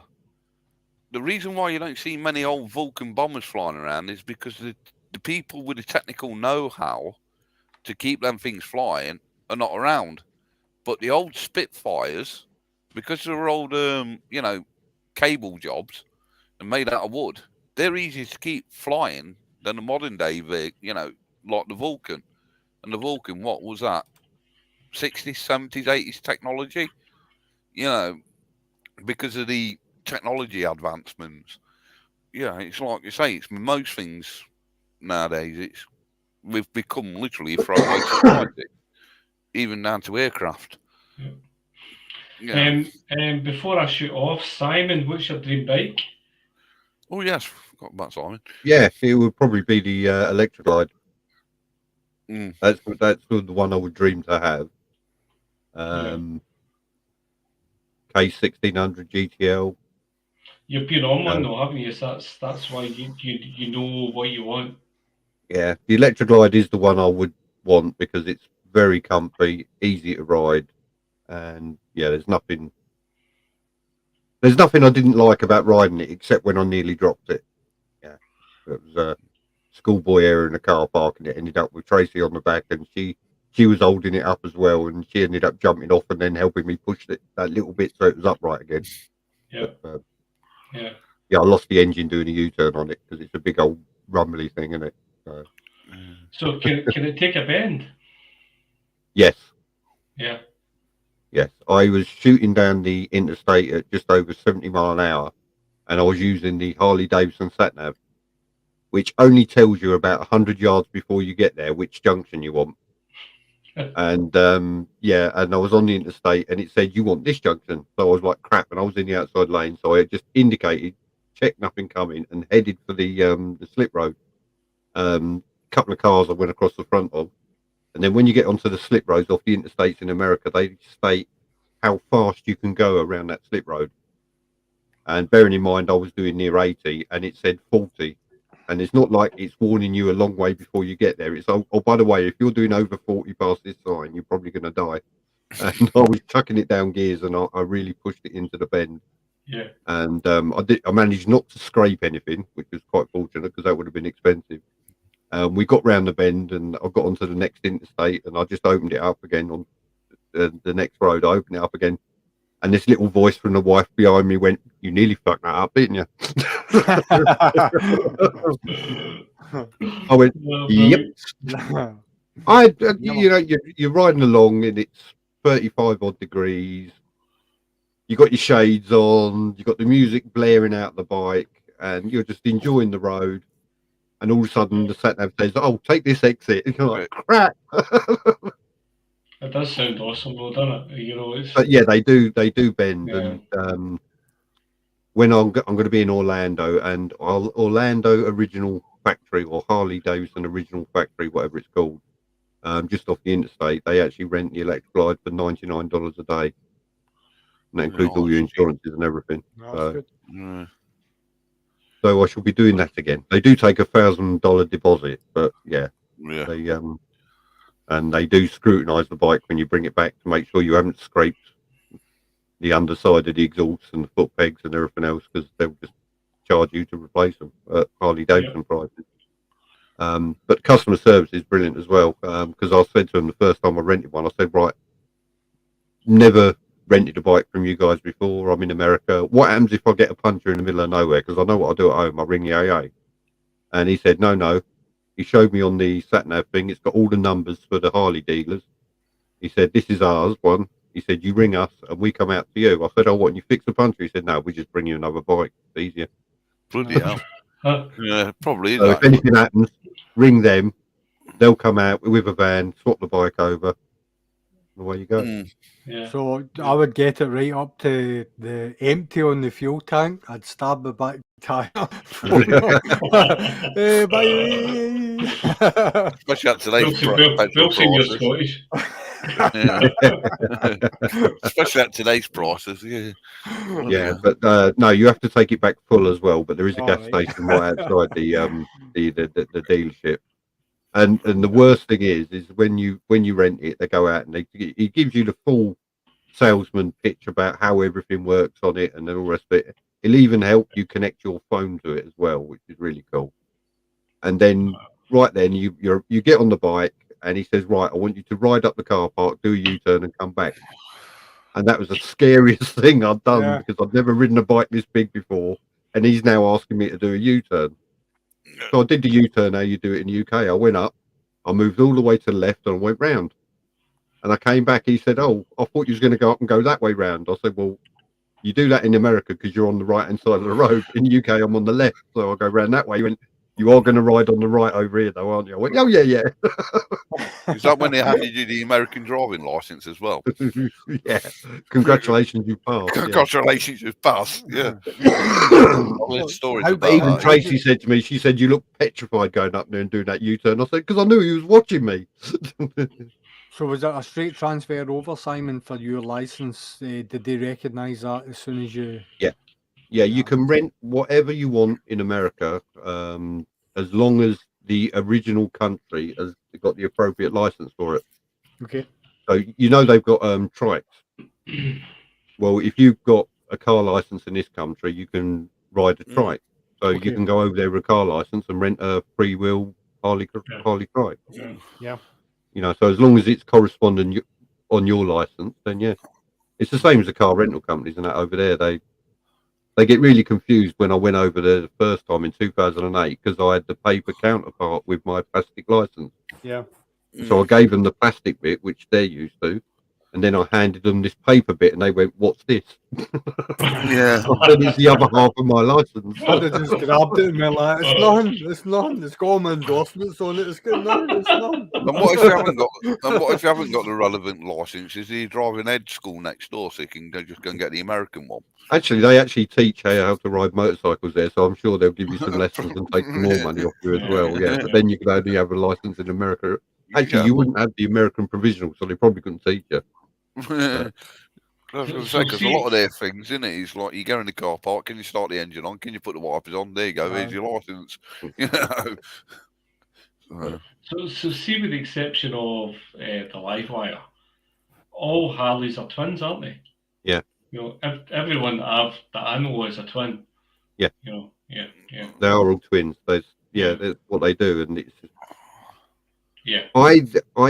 It's funny thing is I don't like riding twins over here, but the only twins I've ridden, or the biggest twin I've ridden, is the Africa twin, the 1000cc one. 1100, 1100 Honda. 1100. Yeah. I've ridden that one and I didn't like it because it was a twin. Even the Honda VFR with a V4 engine, the big one, the 1200. 1200, yeah. Yeah, I didn't like that because of the V4. I didn't like the way it delivered the power. Yeah. But you stick me on a 1800 in Harley Davidson twin, I love it. It's really weird. It's really weird. Yeah. I don't know.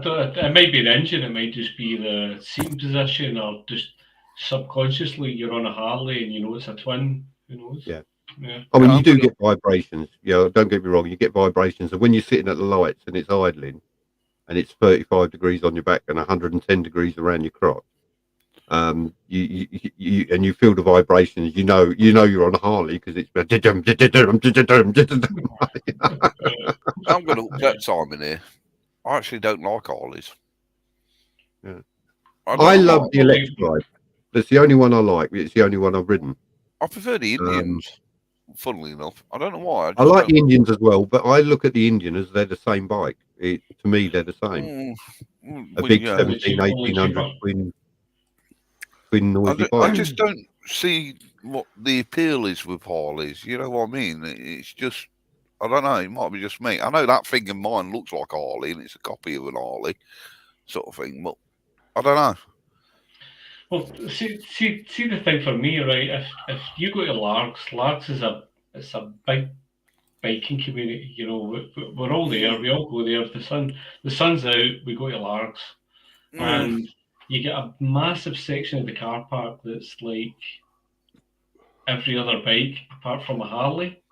Yeah, and Harleys tend to kind of sit away from everyone else, and I don't know if it's because small willies. Yeah, you're a Harley and you seem to be a different caliber from everyone else. I'll tell you what, it was when we did the funeral ride on Tuesday. There was a group of Harleys turned up, and they did that. They all went and parked on their own together. Yeah. Mind you, they all had every single one of them had a plate on it. The last three letters was HOG, and they're all in their little club, you know. And I said more money than sense as soon as they all got off, you know, just looking at them. But that's the thing. It's like when I look at, we don't have, obviously, like up in Scotland, it's like the Blue Angels, and then there's like other MCCs, but there aren't many MCs. But the majority of people that are wearing the patches will have like a Harley or whatever, and like if I'm standing in a Harley Davidson dealership, I'm thinking to myself, well, I'm not joining any of the groups. That's not me. I'm not into that. So unless I think you're prepared to be looking at joining a group like that, then I just don't get it. I really don't get it. Here's the thing, Zed. I mean, it must have been about 10 years ago. And I'm going somewhere with this, right? At a Fireblade 929, I came off on a roundabout, slid off, and I vowed I would never ride a sports bike again. So I bought an old Kawasaki VN. I think it was a VN 1400. Yeah. It only had 4 gears. Big cruiser style thing. A lovely big machine. And I remember going to Largs one day, and a guy came up to me in an Indian and handed me a card and said, "Here you go. Come and join our group. Come and join our."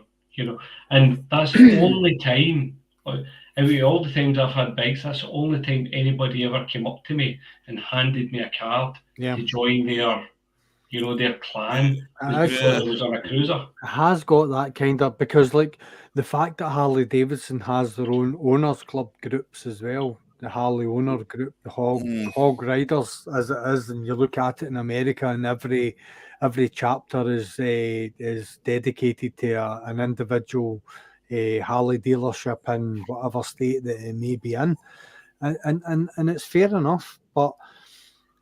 No, it's like if I'm riding I don't ride a bike for anyone other than myself, and the enjoyment I get out of it.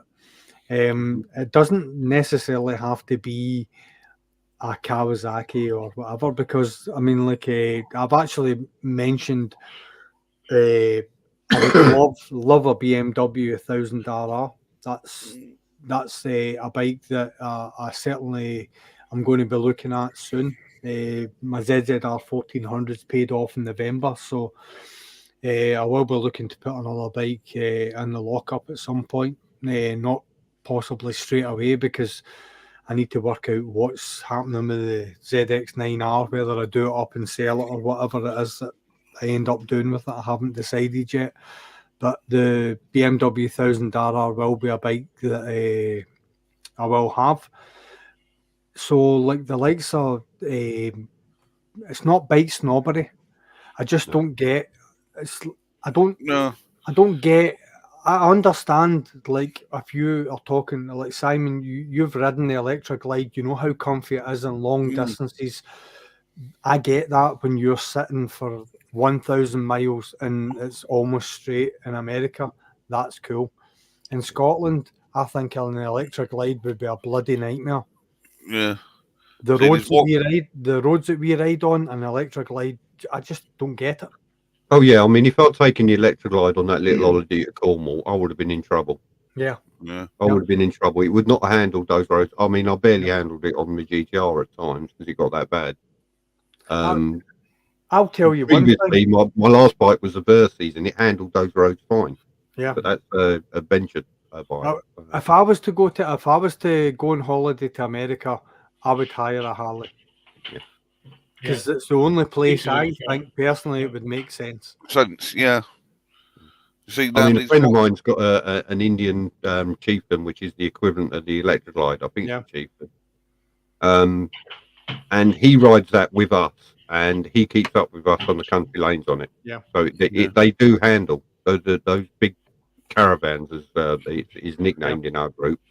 It handles the road. He's the rider, so it's how you ride it. But there are times when you look at a road and you go, I would not go down there on that. No. See, Roland's put in my other bike what I love, and he knows I'm going to try and smuggle it out of Australia or wherever he is. His M109R. Yeah. Now, that to me, I'd just stick it in a garage and just sit there looking at it. Now that to me is a waste, but I'm a rider, so I like riding whatever I've got. It's to me, Roland's, and he knows this because I always call it his rolling piece of art. It's a piece of art. I don't know if you've seen Roland's, but it is absolutely beautiful. And he showed all his bikes off, didn't he? Yeah.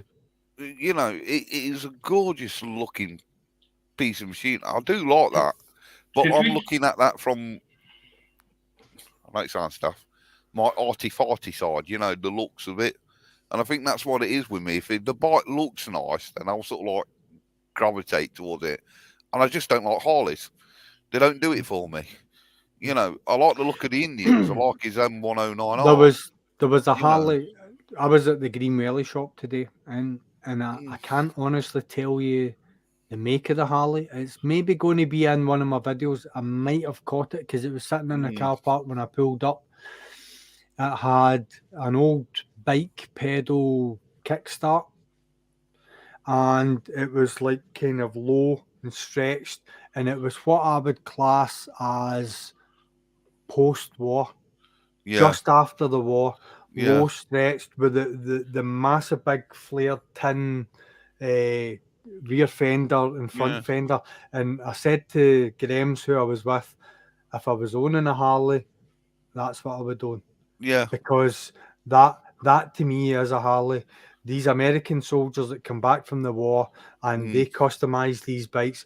That's where all your baggers come from. That's where all the bikes, all these, everyone's riding just now. It was these boys that come back and they rode these bikes when they were in the war and brought them back, and probably the military allowed them to keep them, and then they customized them. Well, it's like and Carol Shelby. made them what they were. It's like Carol Shelby, isn't it? With the old Mustangs and that. He was getting all the box standard Mustangs, and he didn't like them, and he was just modifying them to how he liked them. You know, and it's like that. Hell's that blue Indian with the ghost paintwork and that. That thing was beautiful. You know, and those to me are rolling pieces of art. I'll tell you what frustrates me about a present day Harley, right? Yeah. And it may upset people. It may not. I don't know. A small majority. It may, but people are buying 2018, 2020 bikes. What are they doing to them? LED headlights. They're doing all the LED tail lights. They're doing this. They're doing that. They're doing this. What they're doing is rectifying all the things that Harley got wrong. In the factory. In my opinion, in my honest opinion, that's what they're doing. Like you see them going. So they're maybe going to but they're going to a dealership and they're spending their hard-earned money, $17,000, and spending another $3,500 making them the way they should have come out to show them.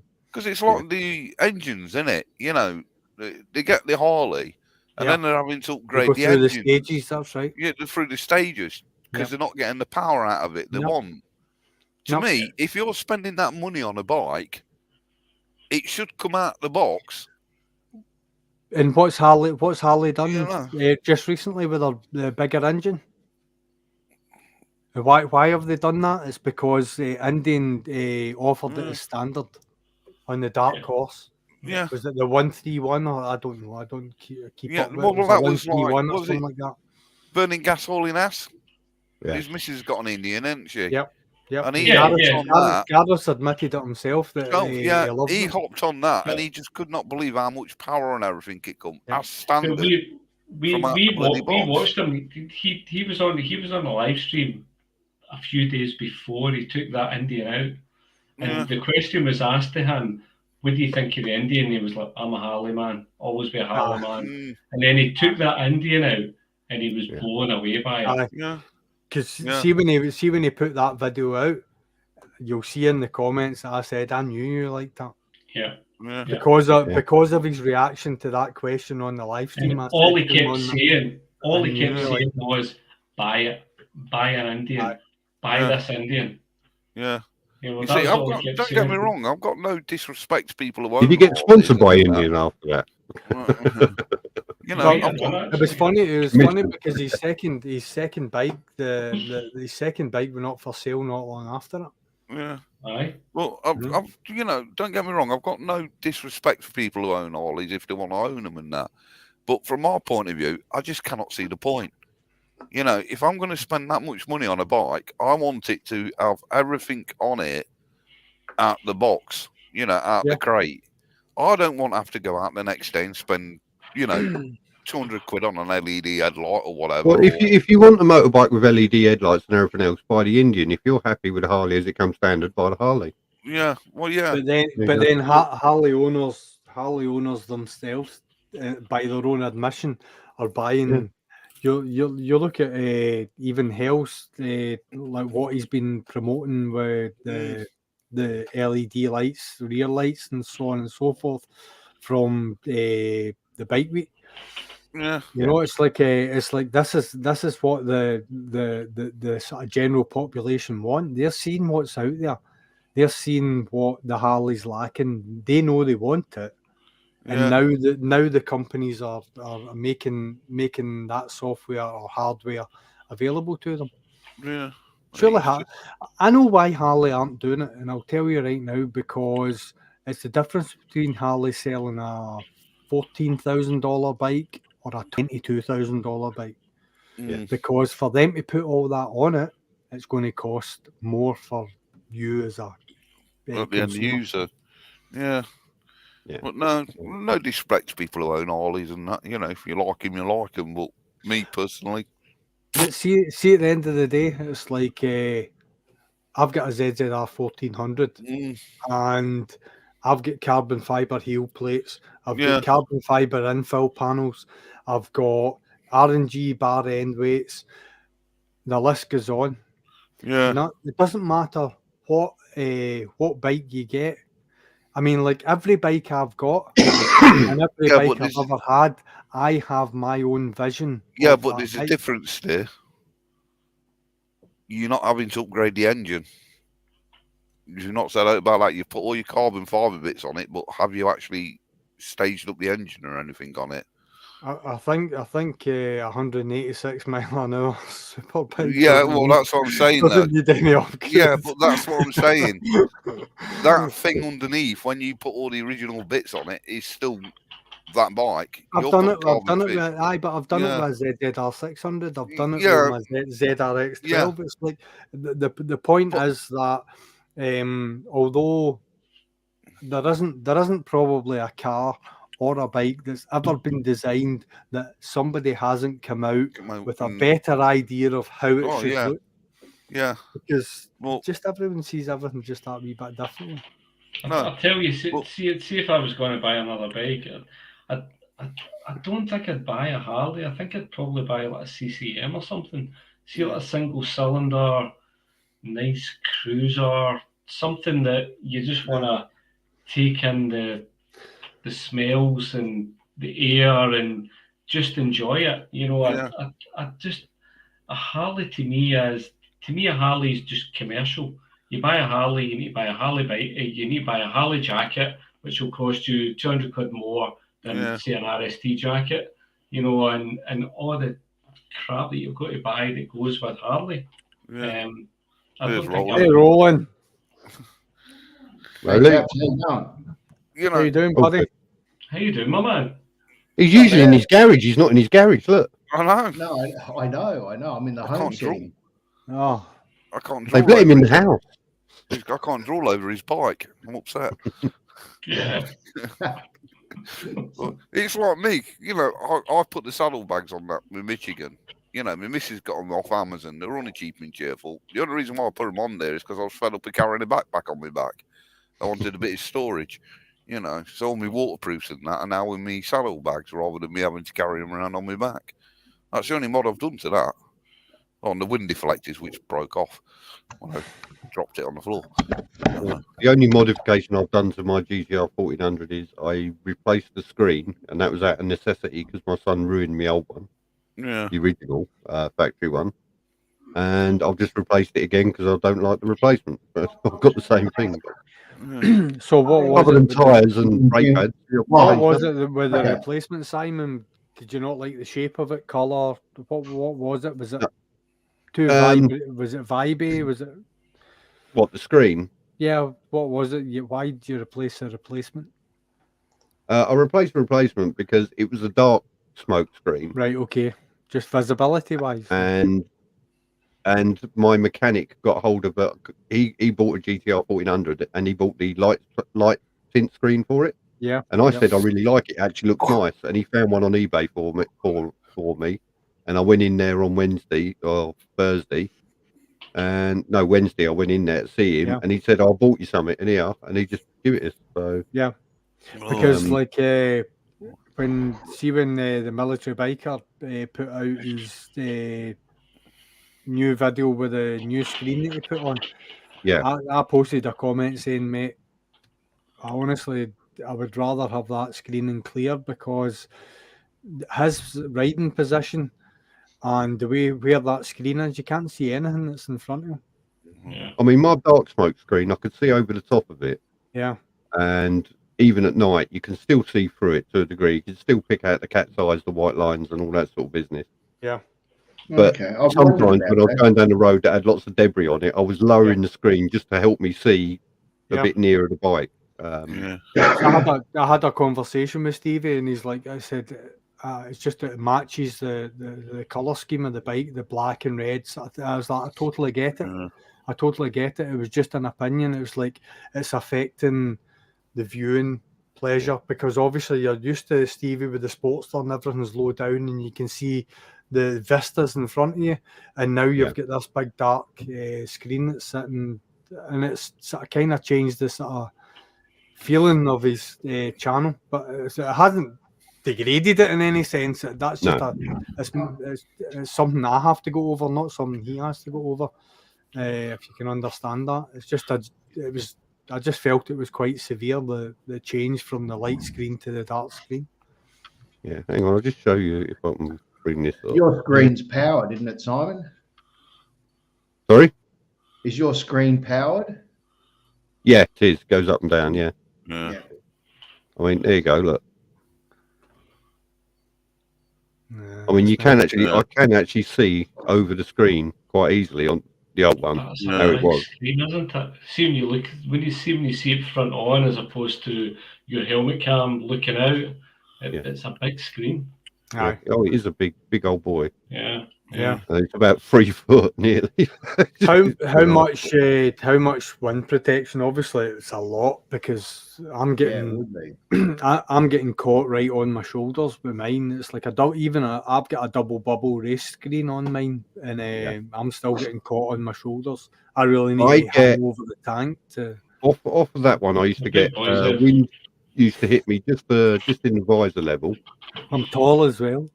Yeah, I'm 6 foot as well. It used to hit me just in the visor, and the wind used to whip round and hit me in the back until I put the back box on it, and then that stopped that. Okay. Yeah. But with the new screen, with the new one I got on here, it's got the spoiler on it, and that actually deflects everything right over my head. I can have my visor up now, right up till over 70 mile an hour. So. Yeah, I've just seen a gap in the market. I think I'm going to open up a wind tunnel in my back garden and get people to, when they buy a new screen, 50 quid in my wind tunnel to see if it actually works. What's the windscreen? What's the windscreen? You know, what's one of those? You know, I don't have one of them. I don't want the drag. He puts a screen on that. He's down to 40 miles an hour. Yeah, if I put a screen on that, the amount of drag it'd cause, I'll be standing still. That L plate must push all the wind over your helmet. It's only there because it won't fit around the bloody bottom of the fork. So that's what's only up there. It's surprising how thick the forks are at the bottom on that. So the bracket would only fit around the top half and not the bottom half. Roland, how's the weather over by? Are you still riding? It's been crap all week, and today it's sunny and clear, but it's not very warm. Right. Yeah. So you put the boat away then? Yeah, definitely. You're getting some extreme weather down there at the minute, though, aren't you? We have had over the last 2 years. We have, yeah. Global warming for you. Blame China. Yeah, well, it's all the cows farting, I reckon. That's what it is. Cows. Yeah, they're worse for it with methane. Yeah. I think the UK is the new Costa del Sol. To be honest, it's great. No complaints. I was going to say, how much snow we had this year? I think we've only had it about 2 days or something like that, if that. Which snow? Well, I can assure you, I was right. We've had the coolest summers here in the last 2 years than ever. Yeah.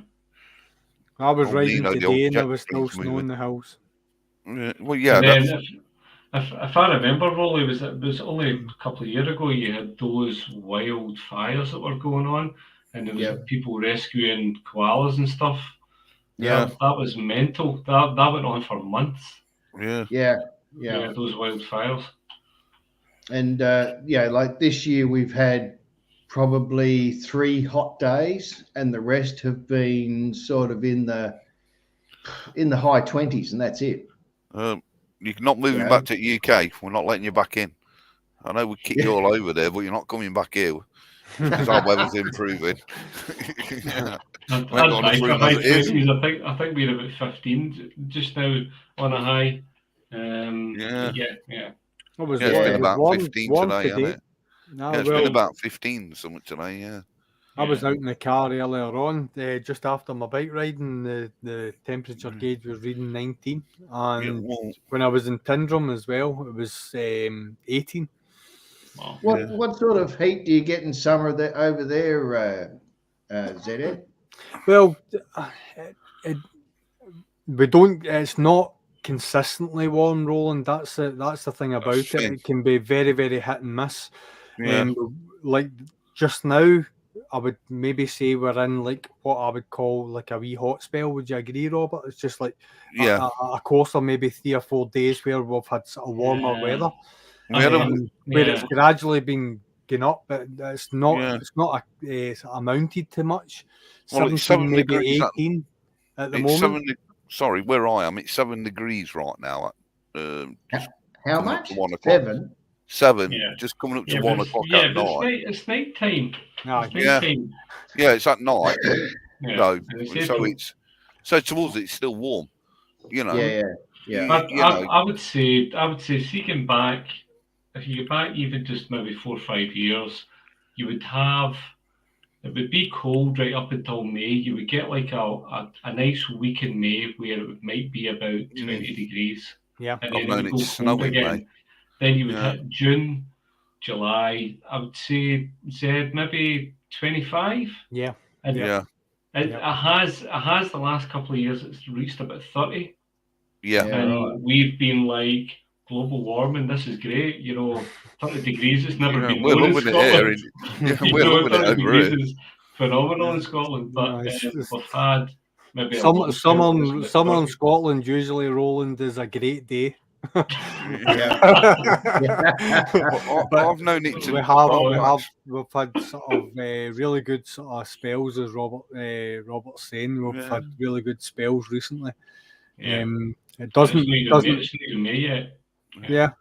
reach crazy temperatures, but it's staying for longer. We're getting longer sort of periods of it, aren't we? Because it's like a couple of weeks ago we had a good week, didn't we? A glorious sunshine, and it rained for a bit, and now we've gone back to glorious sunshine again.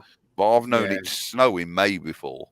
You know, I've known it snow in May, and we're not getting that now. It's like it's like as soon as we hit sort of mid to late spring and going into summer, we're just constantly getting hot days again. And it's nice warm weather, which we're loving over here in England because it makes normally it's slinging it down with blue rain. It's just a nice change from having to wash salt off my bike. Yeah. No, I was actually talking about it today, and I was saying, although the sun's been out for the last 3 days, when I was riding today, it was very dusty, and a lot of the dust, as Robert will testifies, when we were out 3 weeks ago? We were out 4 weeks, and it was very, very salty on the roads. So like today, because of the dry weather, the dust was a lot of salt and a lot of sort of debris. We need like maybe a hard week of rain and then the sun to come in and dry it all out, because the dust and that will be washed away. We've also had a bit of in the rain. We've had a bit of the Sahara, haven't we? We had that in the cars, the Saharan dust. Because we get that every now and then. We get the dust. I know it's our stuff. When it rains, we get the dust left behind from the Sahara Desert. It happens most times, doesn't it? You go out to your car and it's like covered in a thin layer of sand. Orange sand, It's the reason. It's the reason I give to my wife for not washing the car. Oh, it's the Sahara. It's the Sahara, sweetheart. I can't wash it today. She's like, shut up. Well, we got currently 17 degrees at the moment with a top of 22, and that's pretty chilly for us. Oh, that'd be a nice warm. That's an English summer over here. That's a bit English summer, that is, yeah. Rolly, I'd have the barbecue on the now. We'd be all out there barbecuing, wouldn't we? Yeah. We'd be running around shirtless, barbecuing and drinking beer. Yeah. Rolly, this must be the kind of end of your summer, though, is it not? Probably, yeah. That'd be very close to it. Yeah. Because we're used to like the low 40s. Right. Yeah, because I was going to say, because your summer is our winter, isn't it? If I remember rightly. Yeah. Summer at Christmas. Yeah. Because that's what I know when I've watched roast Bondi Christmas Rescue. dinner on the beach. Yeah, I was going to say when I've watched Bondi Rescue, they're all there with Santa hats on the beach, and surfing, Yeah. Rolly, see when you're riding the ZX14 and you're riding it in 40 degrees, what kind of tyres are you running and how does it affect it? I'm running Michelin's at the moment, and I won't ride that bike at those temperatures because it's stupidly hot to start with. Yeah. That's my winter bike, but I run the Michelin's. I can't remember which ones they are now, but tires and tire temperatures here aren't really a thing because, like, even at our coldest point, when we're still well above freezing, right? So grip's not a problem. But if we get to say about a 30-degree day and above, I don't bother with the ZX14 because my particular vintage is stupidly hot, and then with a couple of little mods to the motor, it's made it even bloody worse. Yeah. So I just don't bother. So summer I use the M109R, and in winter I use the ZX14. You only have to stop for a minute with the motor running, the fans are on with the ZX. Yeah. I mean, mine warms up very quick. Yeah. I mean, in winter it's beautiful. It's like having twin hair dryers on your thighs. Simon knows all about that. Yeah. So between that and some heated gloves, that's all you need. What Roland doesn't realise is next summer he'll be riding that thing there. Because it's M109, it disappeared. I think the coldest. Sorry, Roland. I just love that bike. The coldest weather I've been at is -9. That was the coldest it's been when I've been riding. -9. I give up when it's 10 degrees. I think that was a day. That was one of them winter days where I went in and it was about 4 or 5 degrees. It was really nice. And I finished work. Early, and I was coming home about 2:30 in the morning. And I'm riding along, and I looked down at the temperature gauge and outside temperature, and it said -9. And I had to pull over and take a picture of it. And in between me pulling over and taking a picture of it and then riding off, I got some moisture on the visor. So I'll just wipe that off. I went like that, and I couldn't see a thing. I have to flip the visor up, and I ended up riding most of the way with the visor up. You need an ice scraper. Yeah.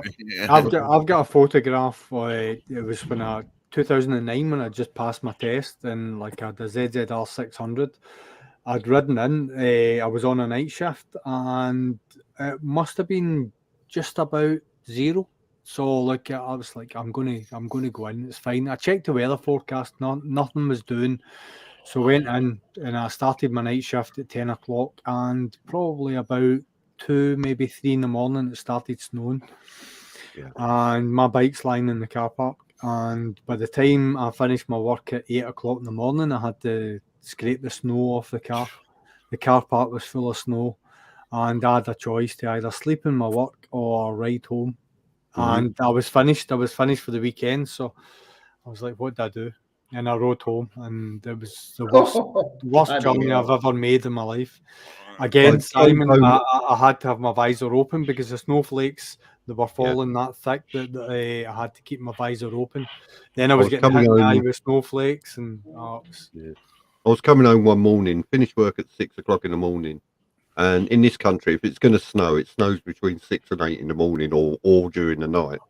and it had been threatening the snow all night, and we're like, we're okay. 6 o'clock in the morning, I threw my leg over the bike, got halfway home, and it started snowing, the big snowflakes. And the same as Zed, I had the visor shut, and I just kept wiping. And I pulled up at a set of traffic lights, and as I pulled up at a set of traffic lights, I lifted my visor up just to sort of give me some air, and I'm panicking, but the snow isn't settling on the road at this time, so it's just wet and slushy. So take it easy, you'll be fine. Take it easy. Give myself a talking to. The lights changed green. I pulled away, shut my visor, and it was covered in snow. Oh crap! There's nothing worse than that. You pull it down, it's like someone pulled a quilt over your face. I've never seen snow in life. So I got no idea. I can't comprehend it really. Really? Yeah. Just imagine riding on ice. It's The funny thing is when I was younger, my mum and dad had friends who lived in Australia, and they came over to England to see the family, and they brought the kids with them. And it snowed while they were over there. And like you, Roland, they'd never seen snow in their life. No. And they were absolutely loving it. They're like, what is this? And they'd never seen it before. Novelty factor, it'd be awesome. But it was for them. They were loving it. We were all stood there like going, something wrong with them. You're right, Roland. It's a novelty factor. It's fucking freezing. I would say stand in the middle of Glencoe in December and you'll see as much snow as you want. I can imagine. In fact, the road that I was riding today has got snow poles on it at the side, which indicate how deep the snow is. So they're only useful when you know how low the road is in the summer, because they're marked all the way up. So like in the winter, you can tell, and it's only when you're riding places in the summer and then you see them in the winter. Oh my god! It's weird. I actually prefer it when it's slightly cooler than when it's hot. When I'm on my bike. Oh no! I was out Wednesday and it was too bloody hot. I don't. Mind you, I still had all my winter gear on, so. Because when I was out on my last couple of videos, I got my summer jacket on. I was loving it because of the airflow through and everything. When I was tootling You're around. one of these guys that when you're with a hoodie and you're freezing, you're walking about with a t-shirt and a pair of shorts on. Yeah, that's him. Yeah. And flip-flops. Trust me, I'm surprised the fan ain't on. You can't hear the fan. I've turned the fan off, but I've normally got the fan on because I'm sat here melting at the minute, which is probably why I'm glistening. Because I'm sweating. Because I know Rev Bombs took the piss out of me for it as well. But one of the best things I ever bought was a heated jacket. Yeah, that just saves you so much. It's just keeps your core warm. That's all you need. Heated jacket, heated grips on the bike. That's it. You're fine. That's all you need is your core, isn't it? I mean, your legs you can deal with. Yeah. Simon, does your jacket plug into USB? No, it plugs into the motorbike, so it's direct to the battery. All right. Have you? Does the jacket come with a adapter that sets up for the right? Okay, got you. Because it's like me. It's like in the winter, I'll be just out with my motorbike jacket on, my winter jacket on, and a t-shirt underneath it. I don't bother with jumper because I'm still bloody red hot. So, how many times have you got off your bike and forgot to unplug? How many times I've got off my bike and that's gone twang? Lots. Fortunately, it unplugs itself, so it unplugs itself before it pulls the bike over. See, Roland doesn't understand these third world problems. Third world problems, yeah. He's like, my God. But you know where the battery is on the ZZR. It's in the same place as on the GTR. Yep. Yeah. Right. The plug for the heated jacket is on the left-hand side. Right, okay. So I've had to run the power from behind the battery tray up the right-hand side of the fairing, under the seat, and sticking out on the left-hand side of the bike. Right, okay. I've then had to buy an extra, what is it? I suppose that's an extra 2-foot extension lead for the jacket so I can plug it in. Because the left-hand side of the bike next to the battery trade's a void space. Yeah.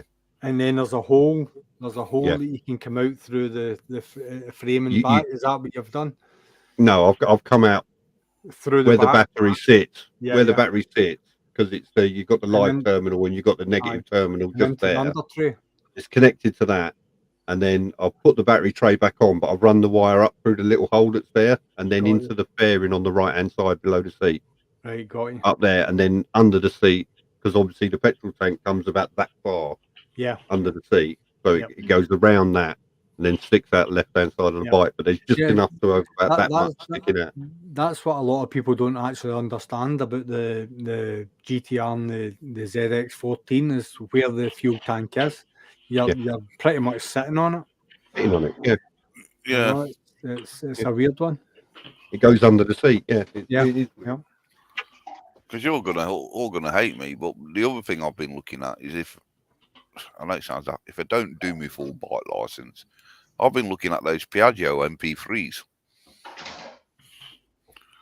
the 500cc thing, three-wheeler. All right.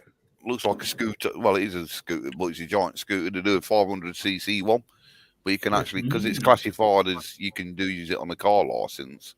Uh-huh. You know, it's like I've been sort of looking at a few. Well, Simon knows because I keep posting the weird and wonderful 3 and 4 wheeler things up on my Facebook, and I've actually been looking at those things because I've seen a lot of reviews on them and everything, and they actually do reckon they handle like a bike once you get used to it. You know, it's just weird. Well, they come with a handbrake and reverse gear and bloody everything. Those things do. So, yeah. Right, Lockwood's going to get off. Yeah, I need to shoot off, guys. I get another rise tomorrow, so yeah, I'm going to have to call it an end soon because I've got to head down to Bournemouth in the morning. You're traveling. No worries. Yeah. No worries. It's only 120 something miles, so it's 2.5 hours. You'll be fine. That's right. Couple hours on the bike. You'll be fine. If you start feeling tired, open it up. 120 miles, that's just down to the shops. Yeah, it's it's for you, Roland, isn't it? Well, it is for you, Roland, but try doing 120 miles on UK roads. Yeah. Roland, is that not just the end of your driveway? Yeah, The end of his drive, that is. So go on. If we do a quick roundup, then what's everybody doing for the next week? So go on, MC, start off. Me, I'm going to go out to a couple of bike meets, hopefully. I'm going to do the MFN, the Miles From Nowhere one, which is the big one. That's on Mondays and Wednesdays. And there's another one, which I think is in Clipston near Mansfield, which is called the Soul Takers one or something. And I think that's on a Sunday, so it all depends whether the missus will let me out the house. But I'm going to have a tootle around and have a look at the local bike meets and see what they're like and get some footage. Good stuff. Zed? I've got about 5 hours worth of footage that I need to troll through and pick out all the best bits and then cut them out and show you all the rubbish. Yeah, excellent. So you'll be up till 9 o'clock in the morning. Yep. Lockie, what are you up to? I'll probably try and get a couple of hours out tomorrow, and I'm editing the Galloway Forest just now, so I've got quite a lot of footage on that. I did a full day about 2 weeks ago. I did the Galloway Forest and spent the whole day on my own, just kind of trying different roads and stuff like that. So I've got a lot of editing to do on that. So a couple of hours tomorrow, try and edit for a wee while on Sunday if I can. And yeah, that's me. Back to work on Monday. Rowley, what are you up to then? This week, really just working as normal. I think we're in for a sort of a rainy week, so I probably won't get out on the bike that much. We got a long weekend this weekend. Me and Nathan or Bolt Bucket, we're working on a small video challenge, and we're probably going to get together at some stage over this weekend and try and do a bit of footage on that. And that's about it, really. So pretty quiet one. Excellent. Well, I don't know if I'll be doing any live next week unless I take my laptop with me to the hotel and I'll do it from there. So you never know. You should do that even for half an hour. Just that could be good. Yeah, could be good because then I'm coming home. I'm going down there this Saturday and I'm coming home next Saturday morning. So I've got 6 days in conference. Do a Hells. Just do a Hells. Just do a kind of dive in and out. Yeah, I could do, couldn't I? It's either that or is Rev still on next Friday? I don't know, because he's on holiday. I don't know. I don't know if he will be. No, if he No. comes on or whatever, if he doesn't come on, you don't come on. I'll maybe just pitch in and just jump on, so somebody's people have got somewhere to jump on and talk rubbish. Well, if you do that, I might join you from the pub or something. You know, Oh, while I'm that's out having fine. dinner. Yeah. That's more than fine. Yeah, Stu, if you do, let me know. I will do, Yeah, buddy. I will do. I'll We'll add get a you- notification, won't I'll we? find So- you on. Well, yeah, I'll get the notification. You'll get a anyway, so, notification because I'll put it up. I'll put a Yeah. reminder up. I'll Oh, jump on, just keep you well. company. Roland, it's Well- always a pleasure catching up with you, Yeah, pal. Roland, it's Yeah. great to see you, mate. Take care, man. And you guys, Thank you, everybody. It's been a pleasure. And as I always say before we sign off, keep it rubber side down, shiny side up. Yeah. That's it. Cheers, folks. Take care, guys. Have a Good good night. Good luck, guys. Cheers, Take everybody. care. Oh.